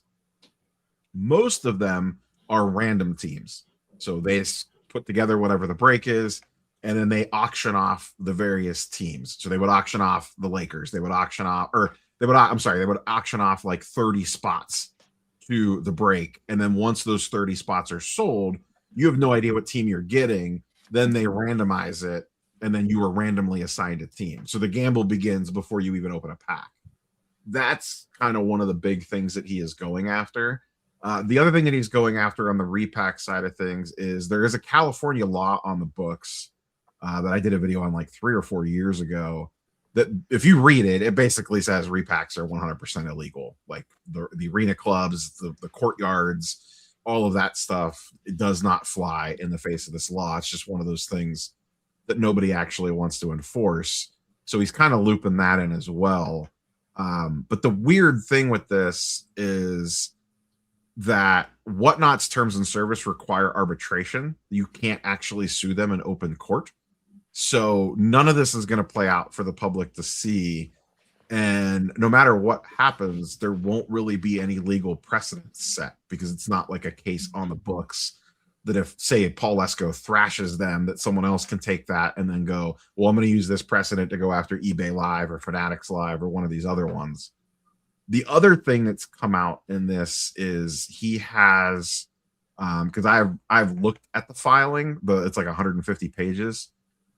He has very explicit evidence of just straight out fraud, where the breaker is literally texting people being like, you want to bid on this team, it has the case hit in it or whatever on the repacks side of things, because they could technically know what's where, when they're putting these things together, because it's a handmade product. It's not coming from Topps or Panini. So there's like, he has straight like screenshots of text of, hey, you want to really make sure you win the Chiefs tonight or something, along those lines. And then there's other ones. Wasn't there something where Whatnot was like requiring like certified repacks from they PSA, are, but the rumor was like that they dropped that because the breakers complained it wasn't as profitable. Rob, you can talk about this thing if you want to. Screw the consumer, right? That. It doesn't matter. And then the other part of that was people basically saying like, hey, bid this up. Like they were setting up people to shill bid on their stuff, like sure, to bid up the prices on teams or spots and breaks or whatever. So I'm pretty sure it's a mess defensive, all it's around, defensive basically. bidding. It's not shill bidding. Yes, it's defensive bidding. Yes. Yeah, Manu or Ryan, like, what do you kind of make of this whole situation, or if you want to jump off of what Rob kind of laid out there? I mean, my whole thought on all of this in general, it's all gambling. Like, it's all gambling. Everything with cards, everything with packs, it's always been gambling. It's just that nobody ever wants to actually do any enforcement of it. Like, I don't have anything against it. Like I bought cards when I was a kid, but you're training kids to gamble. Like that's what you're doing. And now it's just adults gambling, you know? And so, I mean, I feel like it's kind of weird. Like, just like, and maybe you have to hyper focus on something because like, that's what you can actually go after. But to me, all of it, like if you are paying a small amount of money on the chance to get a larger amount of money, you are gambling, whether that's packs or blind bags or Courtyard IO or, you know, the what is it, GameStop power packs or any of this stuff. Like it's all gambling. Like, I mean, I don't know how it can be looked at any other way. But I don't think anybody probably really has the stomach to do the enforcement that would be necessary for it. And I imagine there's a lot of money out there that's going to push against any type of enforcement. So I don't have the a lot government of, figures out how much money they can make in taxes off all this. well, that, yeah, that's that'll the be question. the If they actually, story. if there's a financial benefit, but still like, man, like to me, like, how do you even justify having packs of cards being sold to kids? You know, like you can be like, oh, they're, you know, they want to play the game, but I mean, we heard, what was it? The Upper Deck CEO that said his son stood over the garbage can and just opened the packs and threw everything in there except the hits. Like they are not buying these things to put together sets, you know, for the most part. Like some people are, but you're gambling for the hits. Like that's what it is. And so the legalese around box cards versus repacks is the whole no purchase necessary, like you know what you're buying, things like that. Like there is a legal distinction between those two. That it might not make sense, but there is a legal distinction between a sealed box of 90 MU versus buying into a repack of 90 MU. Yeah, I think you're right. The repack thing, because to put a extra point on that, it does seem like the reason that those things are okay, or if Magic the Gathering sells sets or whatever, is because they as a company are disclosing, you know, what the actual pull rates are for these things. But the repacks, like no one's enforcing that stuff. But so how does that not make it gambling though? Like casinos, you know your rate, you know what the odds are for things, but it's still gambling. It's still gambling. I don't think Paul Lesko is saying that it's gambling, sue them. I think we all know it's gambling. Everyone knows it's gambling. And I don't know enough about it to speak like, but I think Paul Lesko is saying that the mechanism of the repacks is unfair. Like it has. Well, it's not just the repack; it's regular breaks too. It's well, like I said at the top, it's the method that the slots are being assigned is the gamble, not the opening of the product. Okay, so let me catch up then. Oh, go ahead. Okay, No, okay. please. Well, please no, he also- I'm he learning also from just- you guys. Well, he also just pointed out that the system itself, you know, just the fast, auction starts, like the short times, the fact that you have somebody that's, you know, being this All the influencer that's shit. pushing it, all of the stuff that, you know, everyone has complained about with Whatnot before, and that there's no warnings that are on the, you know, app itself when you log into it. So basically, as foolish as this is going to sound, basically everything that, you know, some people complain about that I don't, you know, it's not the I, but you know this, Swag, and we've talked about this. And there are friends of mine that are great sellers on Whatnot. There are great environments to be a part of a Whatnot, but I fucking hate Whatnots. All that yelling and screaming to sell something, it's just cringe. It's annoying. It's irritating. All of the uneducated purchases that take place because the guy on the screen or the gal is lying blatantly about what this thing is worth, and people are bidding it up, and there's this enthusiasm, there's this make-believe camaraderie in the chat, the GGs, the congratulations, and all of this nonsense. When you turn your phone off, I bet you're more depressed. I bet you're more depressed. I bet the hype from that purchase goes away. The dopamine from that purchase goes away. And you're looking for the next thing to get That's that. why you got to log back in and buy again. And that's exactly right. And so this is what that's actually what Paul talked about. That's as the point. Cycle. Yeah. The point is this thing is designed in that way to capture that sort of whatever emotional void an individual's trying to fill, to capture it and keep them sort of addicted to the system.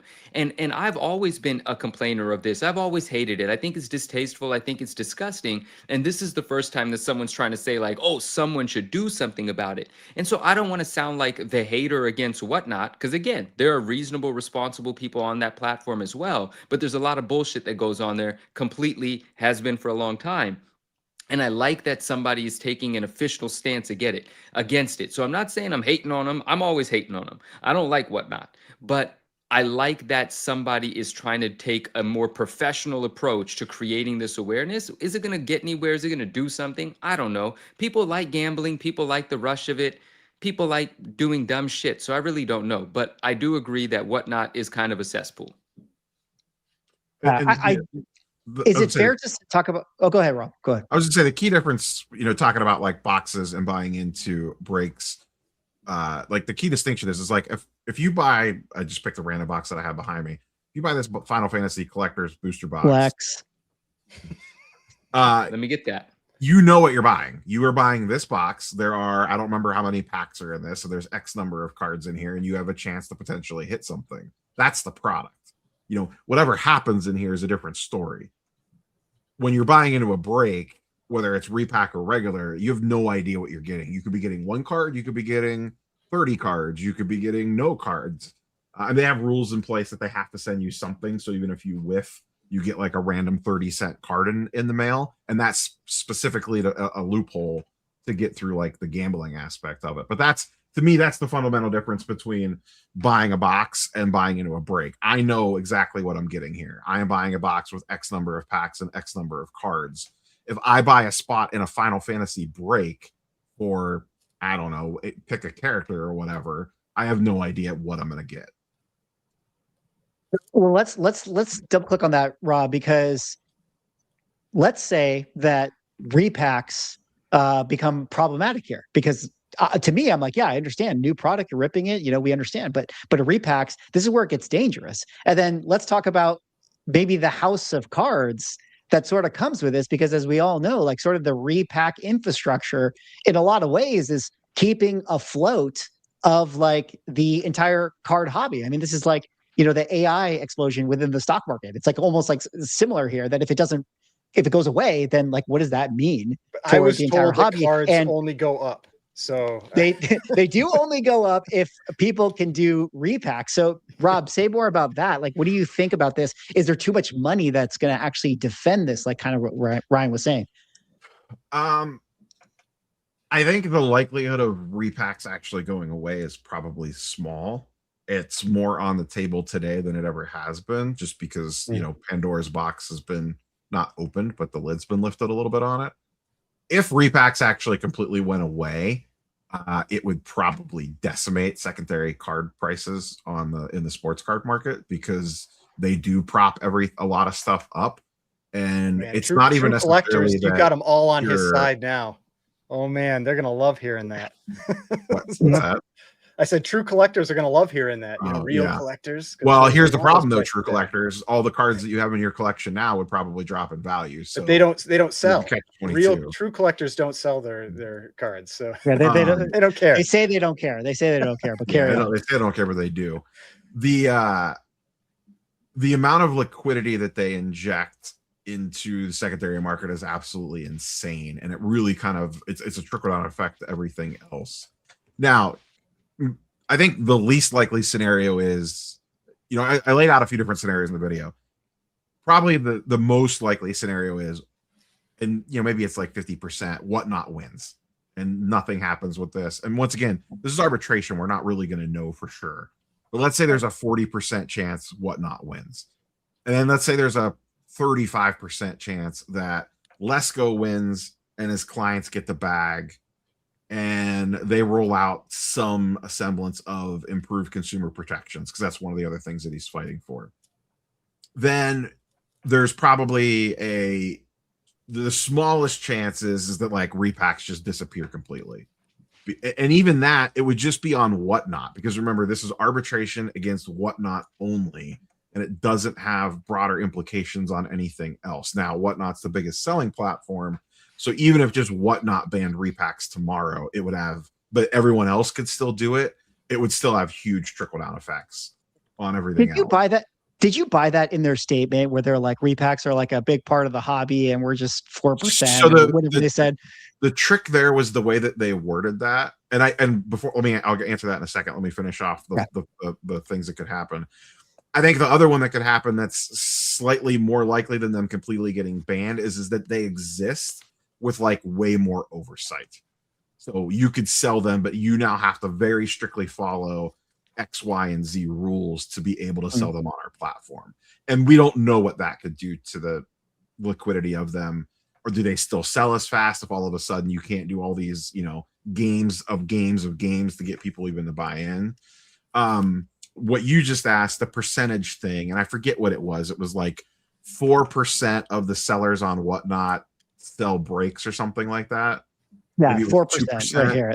This is, and while sellers who break only make up 4% of our seller platform, which is probably factually correct. It's 4% of sellers. I would love to know the percentage of revenue. That's the difference. Right. Because they're the big whales that are moving all this stuff. Yeah. I mean, no offense to the people selling clothes and handbags. I don't think they're selling 32 break spots every hour at thousands upon thousands of dollars a pop. I did see an interesting article though, where I felt like it was really misleading. They said breaking platform Whatnot is being sued, and I was like, that is a stretch. It's like, that's not everything that Whatnot does. Like, there's a lot of sellers that don't do that don't do any type of breaking when they're selling. Like, you still have that high pressure environment that's there, but it's not necessarily the breaking side of it. Well, that's a good point, Ryan, because to me, when I think about like from Whatnot's perspective, they're kind of like, we're just the platform, like whatever people decided to do, how they decided to run their shows or sell, how they decide to sell, like that's not really on them. So I don't know, obviously I can't speak legalese and stuff, but like it seems like it's going to be hard to pin this on Whatnot. As opposed to like, there's just some unscrupulous sellers doing shady stuff. Yeah, I mean, maybe they get pushed that they have to start banning people. I mean, because it's still like, it's not like they can just be like, oh, you can sell drugs on our platform and we don't, we're not responsible for that. Like, there's still like, you're still responsible at making that platform available. So I think there's still going to be something that you could argue that they do have some level of responsibility for this. I think, man, I didn't realize that they had gotten rid of that like requirement for the like having the certified repacks and that kind of thing. Because like I feel like that looks pretty bad in this case. Like you could say like, oh, they were going to do it and now they decided, we're not doing it. And here was the thing with the whole certified repack thing. It sounded great on paper, and I've only heard that they've gotten rid of it. I don't know. I have no fundamental proof that they have, but there's been enough chatter that it seems like they have. But even if they didn't, here's what people were doing. You basically just needed, like, people were describing this to me as they set a curtain up between one half of the room that was selling the repacks and the other half of the room that was making the repacks, and essentially had it as a different company. And that's all that changed. So really it was toothless to begin with, the way some folks that are in this business described it to me, of what small hoops they had to jump through to suddenly make the repack certified. Because, and the other problem with Whatnot is, and this is why you see most of like, the Whatnot seller crash out stuff compared to Fanatics and eBay Live. Their vetting process is terrible for new buyers. You could sign up in like 30 seconds. It's a little bit more involved than that, but it's not much. It's very easy to create a seller account on Whatnot. Like, you basically apply, and then I think you get thrown through like a crash course training thing, and you're basically auto yes. Like, I don't know anyone that's ever been rejected from signing up for a Whatnot account, where eBay Live is a rigorous process. It takes weeks. And I know large sellers that have not gotten on that platform. And Fanatics Live is, I believe, easier than eBay Live, but still 10 times harder than Whatnot. And I think that's part of the reason why Lesko is going after Whatnot, because the barrier to entry on bad sellers is extremely low, and it just leads to shadier stuff going on. Yeah, that would be a good fallout, if Whatnot has to do better restrictions to just kind of clean up their community and things like that. Because, I'll extend an olive branch. I don't always use Whatnot, but I think it's a platform it's fine. Like, there's nothing wrong with it being, a selling platform in theory, but it does feel like it's kind of created a culture that is like not ideal. But I think you're still always going to have, the breaking, gambling, addictive nature, no matter what ends up happening with this. Like, I don't really see it going away. Yeah. The statement that I remember from their report that I think it was them that said that I didn't really like, is they said breaking is like part of the hobby. And I don't think it was until very recently. Like it always was. It just the extreme of, I shouldn't say always. It's been around a lot longer than people realize. It just wasn't the dominant force that it is. I mean, because I feel like in most history of these different, like whether it's sports cards or Pokemon or whatever, people could get access to product. Like that's been the big difference over the last, like, I'd say like 5 years, is that it's gotten really, really hard for like the average person to get access to this stuff. And so they're forced into buying into these, into breaks and that kind of stuff. I feel like, yeah, maybe it's been around for something that's like really expensive or whatever, but I don't feel like I ever really heard about this until much more recently. And maybe Whatnot just made it more widespread. COVID boosted it. It's been around for quite a long time, and it was more like back in the day. It was more pure in its intention. It was more about like, hey, people want to buy mass quantities, so like instead of buying an individual box, they want to get into multiple cases of a particular product. And it would be like the goal essentially was, let's get 30 people around that collect 30 different teams and buy in a mass quantity and split that cost across 30 different people. And everyone's just getting the teams that they actually collect. Like that in its purest form, that's the whole point of breaking. And that's how it started. And then as, case hits and product hits and these huge chases kind of started driving the market, and COVID, it's driven people more and more to that. And it's not so much about product accessibility. It's, you can walk in and buy a box, that's no problem. It's just that the prices of the boxes have gotten so insane that they're basically microtransacting it. A $10,000 case of Flawless, most people can't buy that.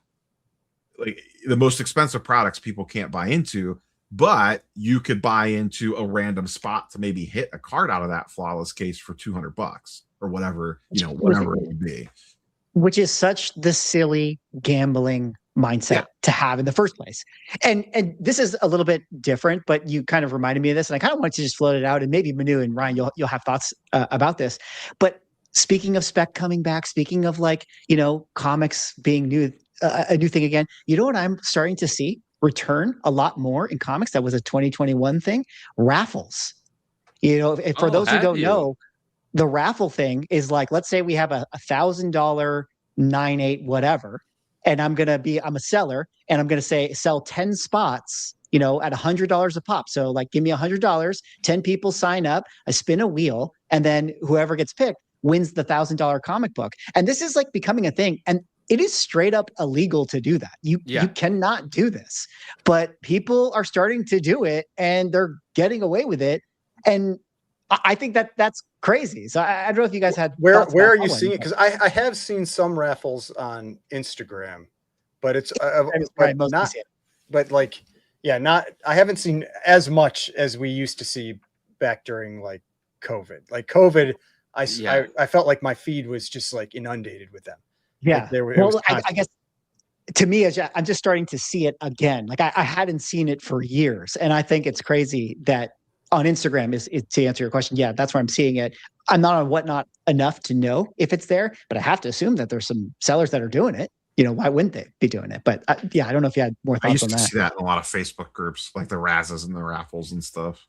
I mean, to me, it's my thought was always like, it's wild when you see like people buying into those, and it's for like a $20,000 or $30,000 book, and they're paying $2,000 for a spot.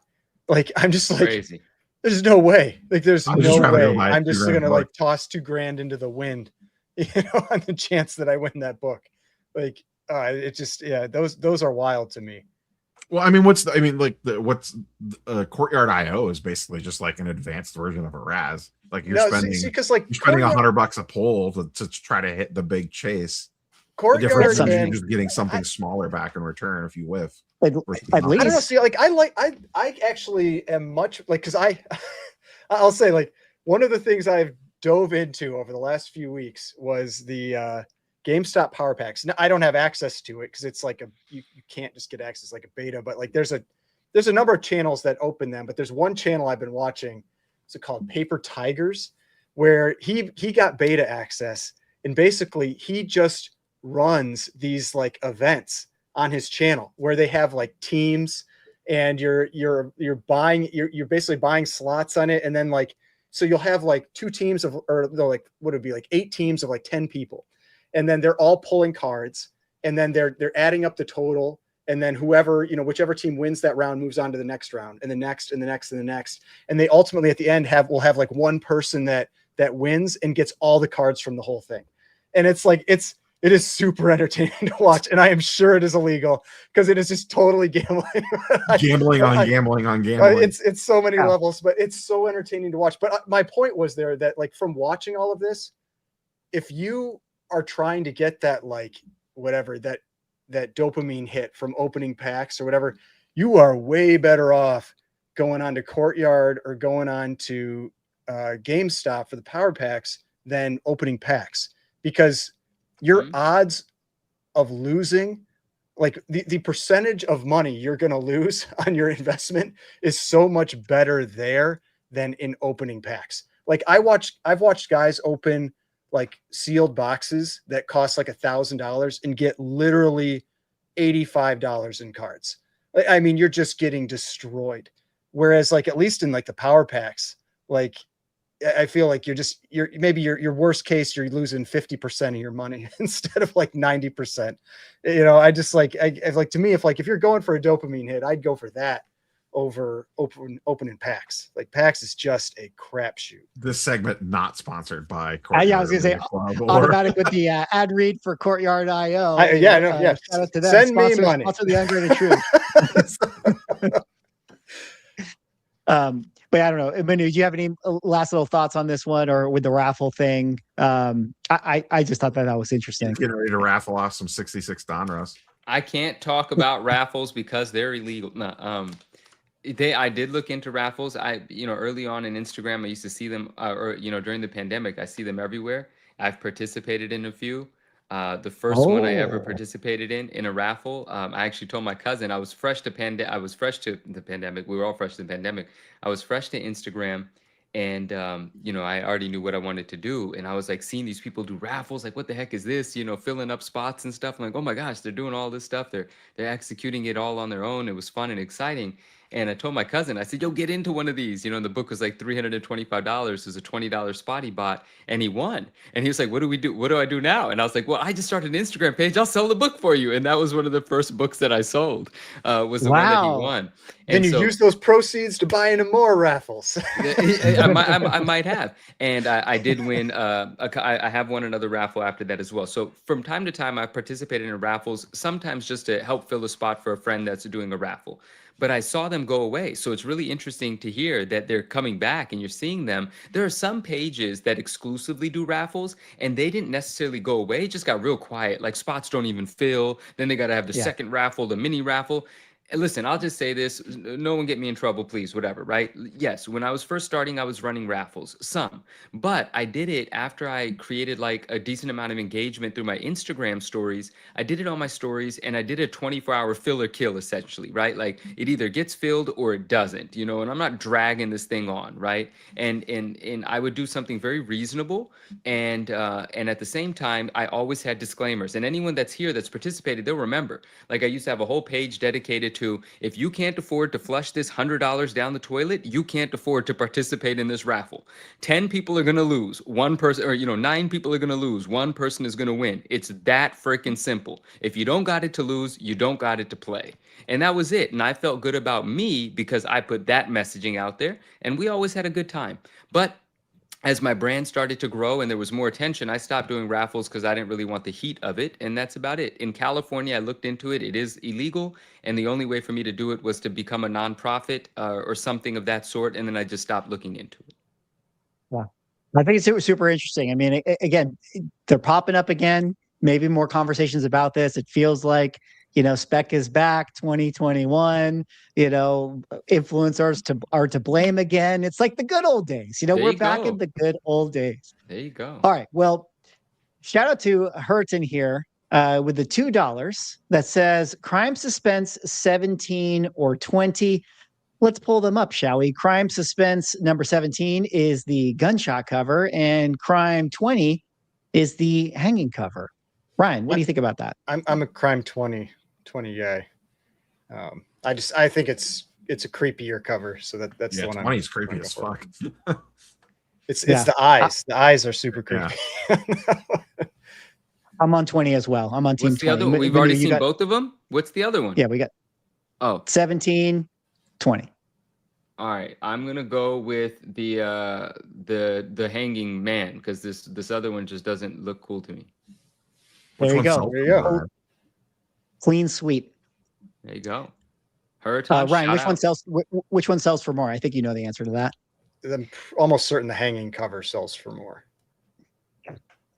And that's the obvious choice. All right. Oh, wait, speaking of selling for more, do we have a Dork versus Batman update? I'm not like nobody is buying Dork. That's the problem.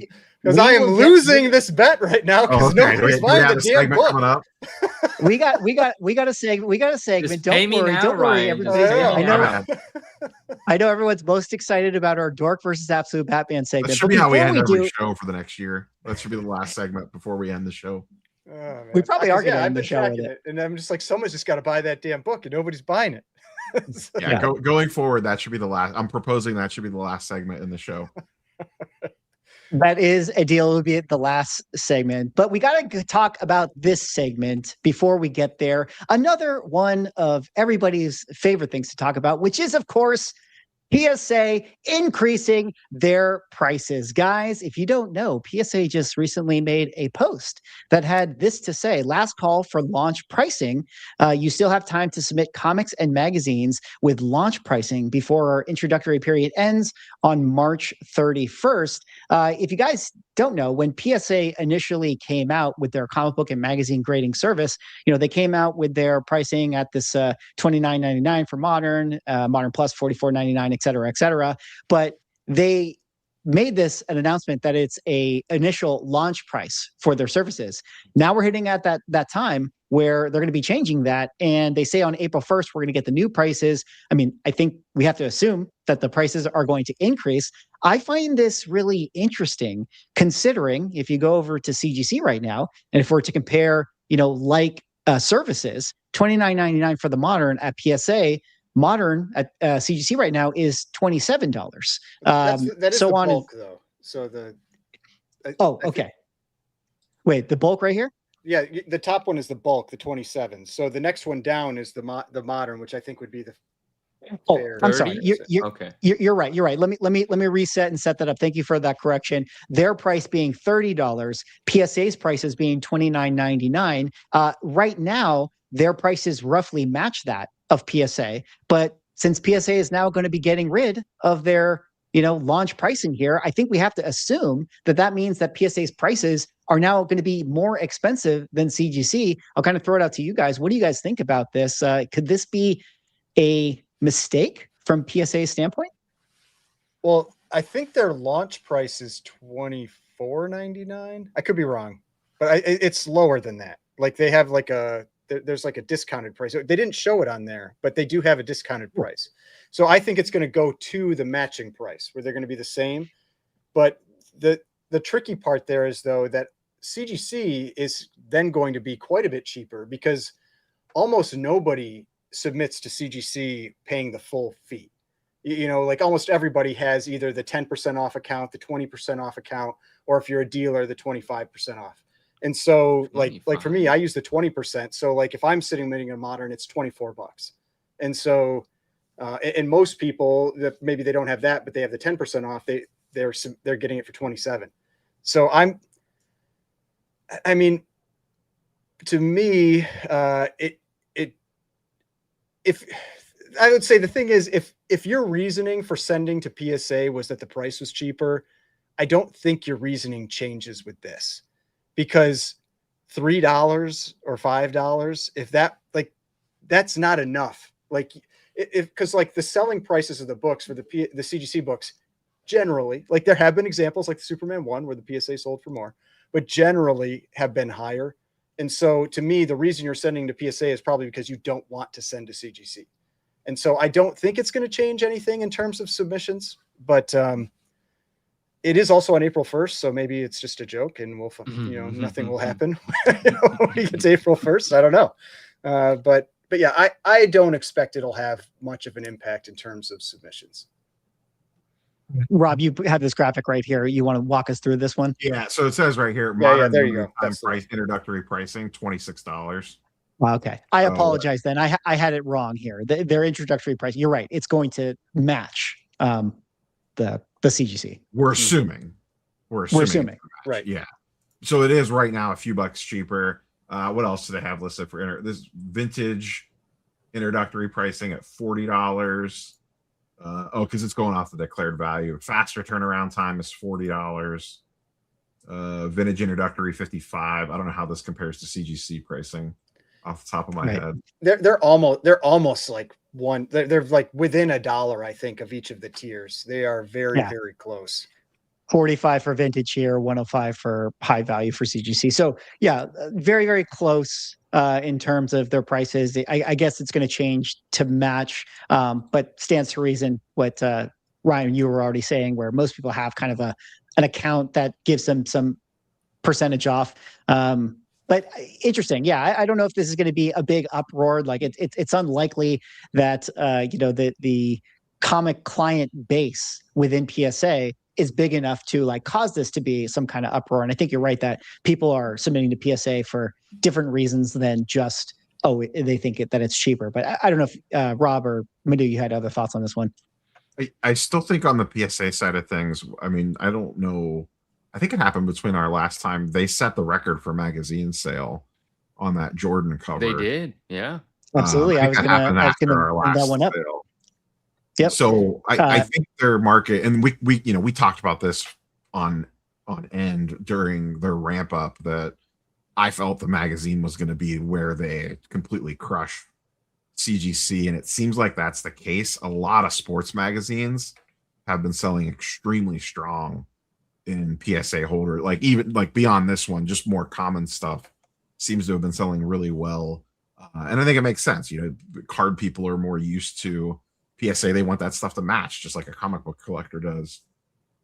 Yeah, I did hear from PSA at New York Comic Con in their panel where they said about half of their initial submissions are magazine. So Neo, it goes to show how much people care about them. You could not have been more right about your thoughts on PSA and magazines. Thank you, sir. You see how friends do that? You see how they do got that? the two PSA shills down there agreeing with each other. That's not Ryan just ruined a beautiful moment. I was just, this is Ryan throwing strays at both of us. Gosh, we were having a nice one. Oh, I love it. I love it. No, but yeah, that was a cool sale. Yeah, but I don't know. Any other thoughts, Madhu? I should note this is not comic related, but it is CGC cards related, because PSA raised their card grading prices about a month or almost 2 months ago now.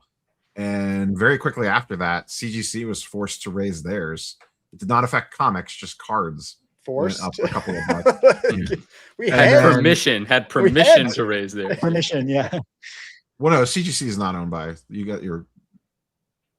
No, because you were saying, I think you meant it wasn't like they were forced because they probably got an influx. Yeah. Right. Yeah. But and then the other thing that happened this last week is they have now, in addition to raising their prices, have doubled their turnaround times. So their card turnaround went from 40 and 20 days to 80 and like 40 days or something crazy. It's really interesting. It's the exact same thing we saw during the pandemic when people were mad at CGC and they're like, I'm using CBCS.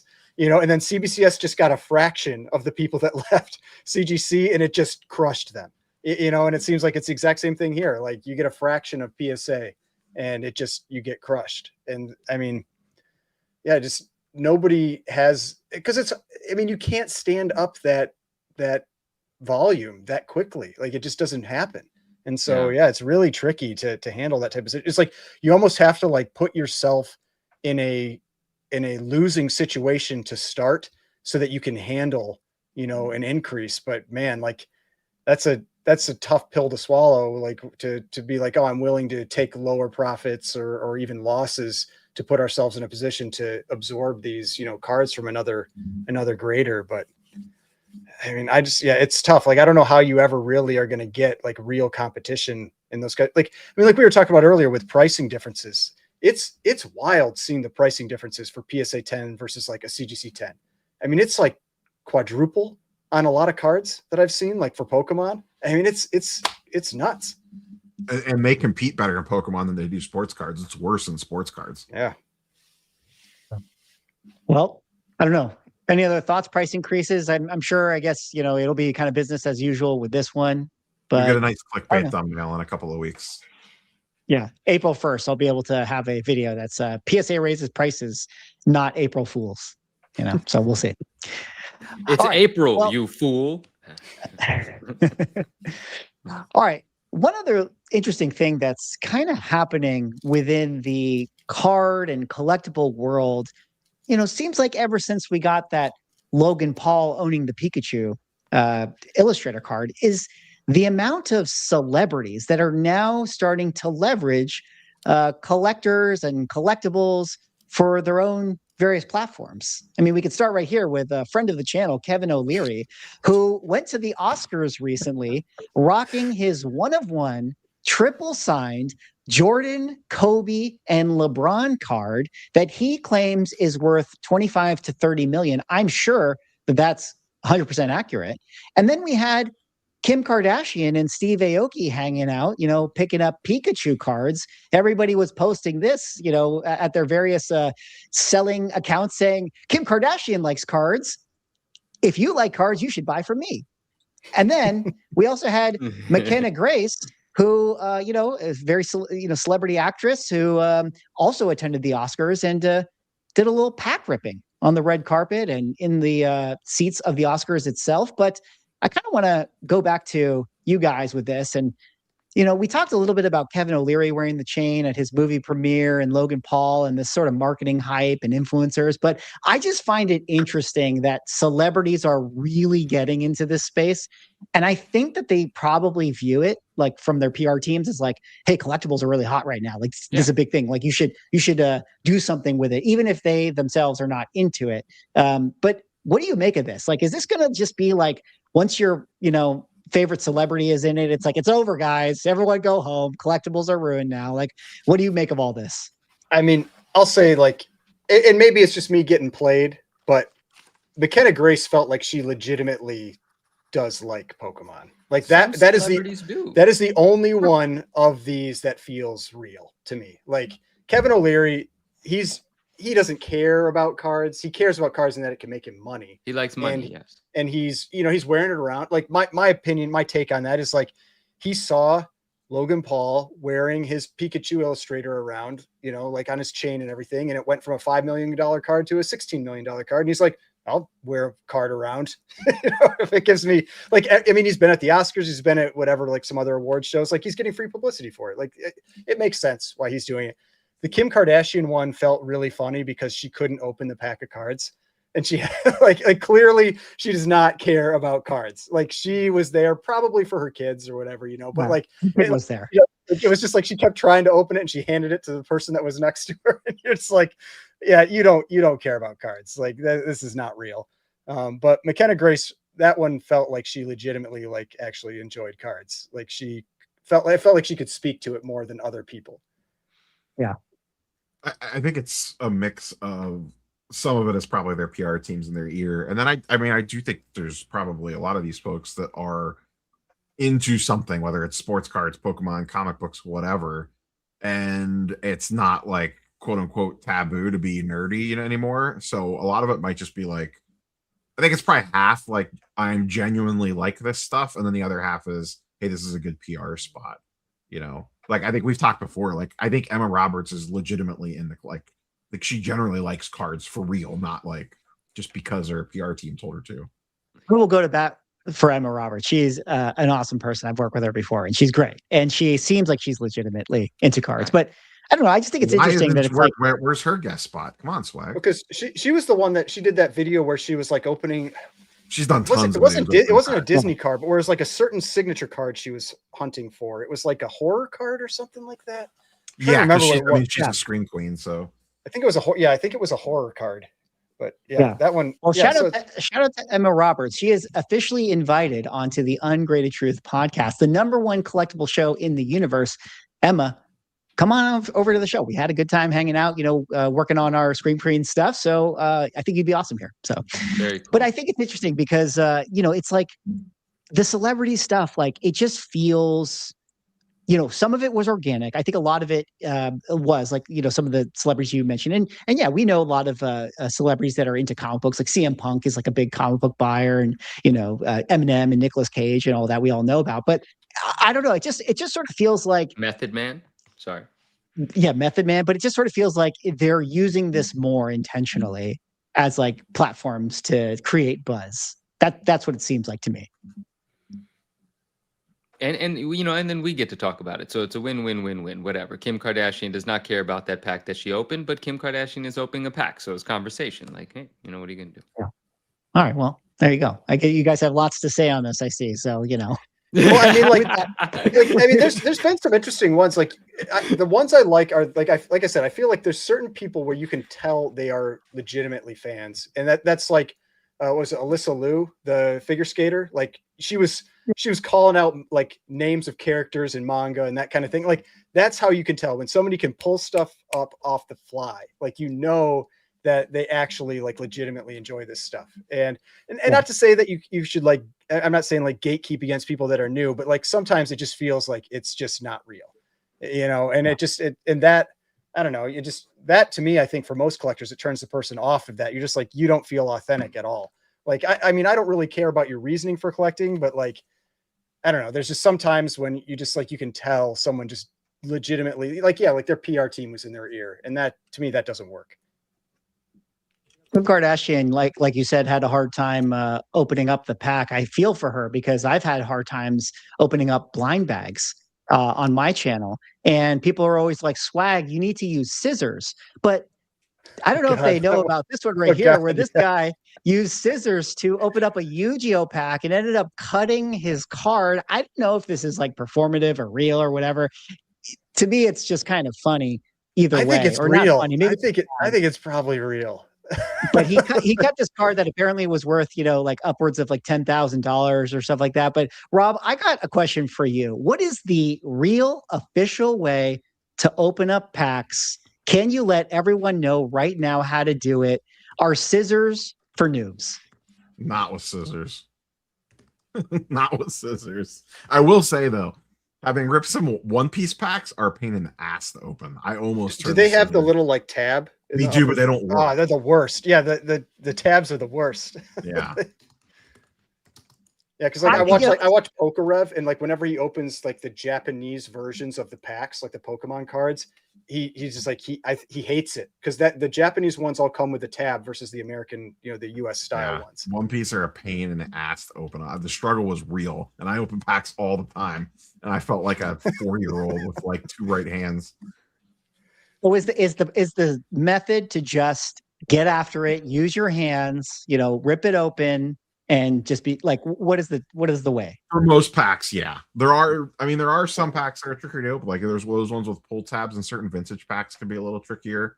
I'm trying to think. Never had a pull tab pack. That's interesting. I'm trying to think like how, like when I've watched Rudy open like alpha and beta, like beta packs and stuff like that, how he opens those. I think they use scissors on those. Now that I think about it, I mean, like when Watch Me Open has opened beta packs, I feel like they use scissors on those.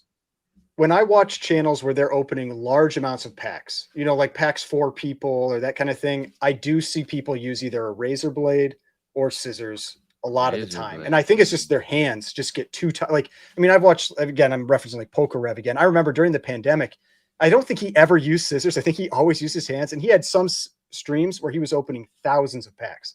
And I know he has said like his hands were just killing him by the end, or he'd get like little cuts from them and that kind of stuff. And so like in that case, I understand using scissors or a razor blade or whatever. But like if you're just like one guy opening a box of cards, like just open them with your hands. Like if your hands are getting tired after 36 packs or 18 packs or whatever you're opening, like it shouldn't be. I gotta be honest. Hit the gym.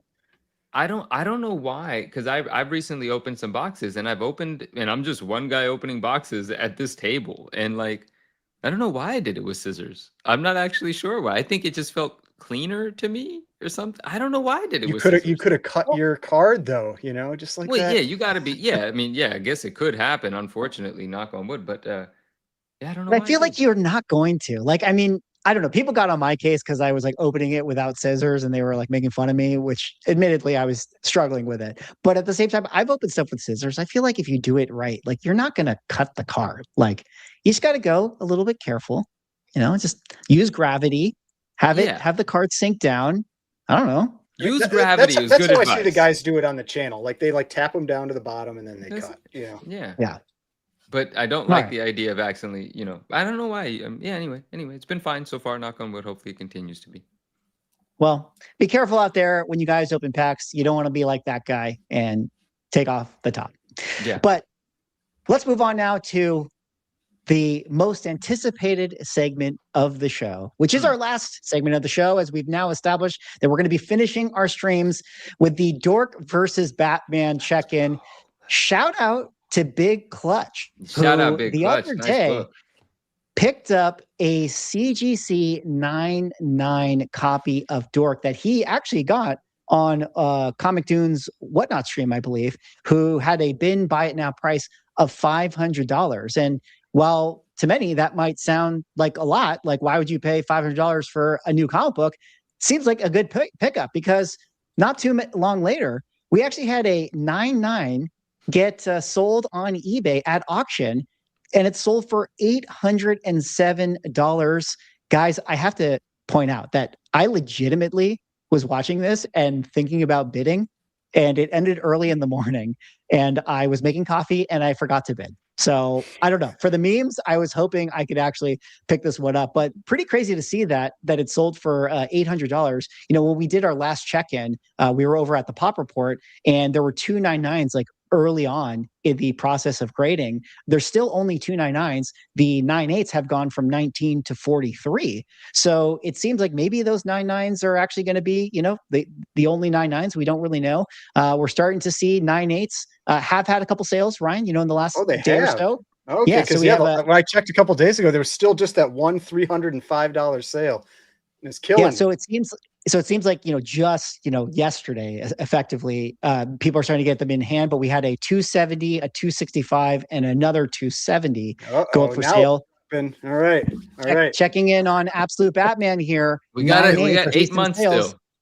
250, 270, 245, 270. So Dork Absolute Batman's losing right now. It's losing. Slightly in the lead so far. But guys, how are you feeling about this 99 sale for Dork number 1 right here? It's pretty crazy. Feels fun. I mean, it was apparently the same submitter that got both of them. Yeah. They said they had gotten both, but I mean, if no more come up, then that's the price of the book, I guess. But yeah, that was getting to be my concern on the Dork 9.8. Like they were coming up for sale and nobody's buying them, but now we're seeing prices dropping a little bit. Maybe I'm feeling a little better, but someone we'll see. We'll see. This is fun no matter what. But if someone puts together a PSA 10 of that Dork 1, for the sake of the meme, I would want that too. Let me know. And if or maybe Swag wants a PSA 10 as well. I'm not sure, but let me know if you end up with a PSA 10 of how's the census graph looking on the Absolute Batman one, Ryan? I know you've been.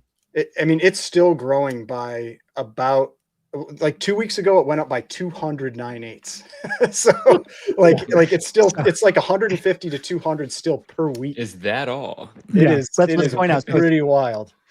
44 universals, 4,076 have hit 9.8. I mean, that 9.8 rate is really high. And that's a little project. Yeah, that's a little low even right now, because CGC updates daily now, and I think it's like almost like it might be 4,200 now. Rob, I think to answer your question, it was at like 3,600 or 3,700 when we started, maybe something like that. And that was probably the total census though, because like I said, it's going up over 100 a week. Oh. So yeah. Well, yeah, pretty crazy to see that. I mean, no matter what these books end up doing by the end of the year, I'll tell you this: they're not going to do $7,100. But check this out, guys. Brett Bean, creator of Dork, ended up selling his original art for issue 2, which was a variant for issue 2. And he got $7,100 for it. But Cool. it made me kind of wonder, like, I don't know if this is like a lot for this. I mean, it's not the A cover. I think it would have been better to get issue 2 A cover. I don't believe that he's going to sell that though. But can you imagine if the Dork 1 cover went up for sale? Like, I think you could get over 30 for sure. Oh, I do too. I was going to say 20 to 30 is where I would think, and it wouldn't surprise me if it did more. Like, it's pretty hyped up right now. Yeah, Cool stuff. definitely pretty hyped up. But last little thing to point out, Ryan, there is hope for you as much as the census keeps on climbing. It is MegaCon this weekend, guys, which is the giant Comic-Con in Orlando, Florida. And that's kind of like the first Comic-Con of the year, usually kind of kicks us off into con season. And Scott Snyder is at a panel at MegaCon, and he said that they're not slowing down with the Absolute Universe. And currently they have planned Absolute Batman to go to at least 50 issues. I think the current Batman, and correct me if I'm wrong in the chat here, I think it's around like 20 something. So they're only about halfway there, which, to the point of the value of the book, it's at least going to be relevant for another 2 years as they continue to make issues. So that could be very beneficial for the value of the 9A. They definitely seem to be just like, they're trying to go for every major villain that Batman has. It's like, okay, we're doing the Poison Ivy one. I think I saw a Penguin and Two-Face coming up soon. I feel like he's got enough like mainstream villains that they've got a lot of material until they start, reaching the Calendar Man type, characters at that point. Yeah. I don't know. Any final thoughts, guys, on the Dork versus Absolute Batman check-in? I'm still confident in my victory at the end of the year, but Listen, I feel like it's going to be fairly close. I think it might be pretty close. If I'm sending you $100 at the end of the year, it's going to be my pleasure, and I hope you eat something delicious with it. I want to know what I want it to go towards a meal. You guys go have a meal somewhere. I want to know what you eat with it. All right, I'll get the big arch. Because the CEO is that from McDonald's? Yeah, it's the CEO. I don't know. He made me think that burger was so good. Yeah, as he vomited off screen. There's a rule around here: no McDonald's. Absolute garbage, trash, poison, crap, nonsense. So my gosh. I did just watch a documentary about microplastics, and it's got me on a little bit of a. Oh, my wife is watching one on Netflix, like as we speak. Yeah. that's the same one. Yeah, I watched that one. It's quite good, and it'll definitely scare you out of eating basically everything. I was gonna say, what are you actually supposed to eat? Like let's say, like, you have to go only your own and food that you grow. Even then, questionable. But yeah, even then, questionable. I don't know. You got to reduce it, but. Yeah, it's pretty crazy. As we get older, guys, you got to make sure that you take care of your bodies. And we're getting old because GameStop now declares that PS3, Xbox 360 are officially retro consoles. Wow. I figured we could end the show with that to let everybody on the panel and likely in the chat know that you guys are old. I feel like those were like post my college. like, oh my God. Like, man. I would like to say to all of our old viewers, we are young and I love you all. Thank you.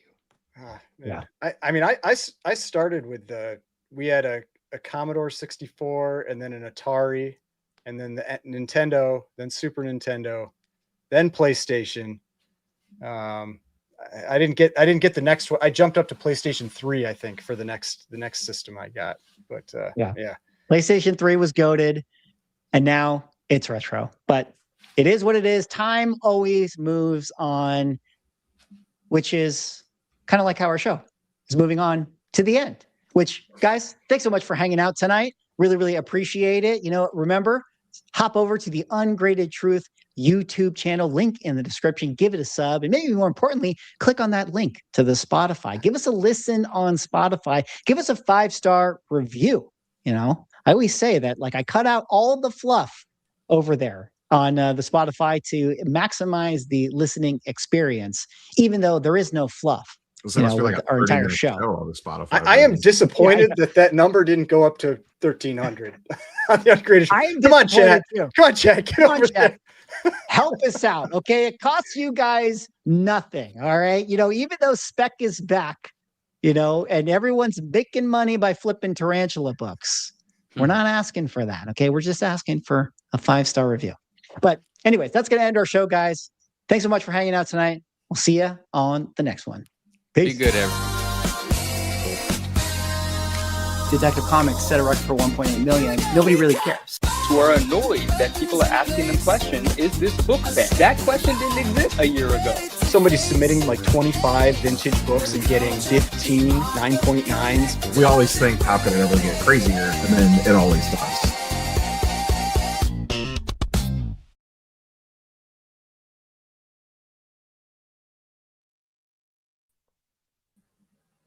Damn it. What happened? Oh, we're still live. I got to end the stream. My bad, guys. Oh my gosh, bro. Fail.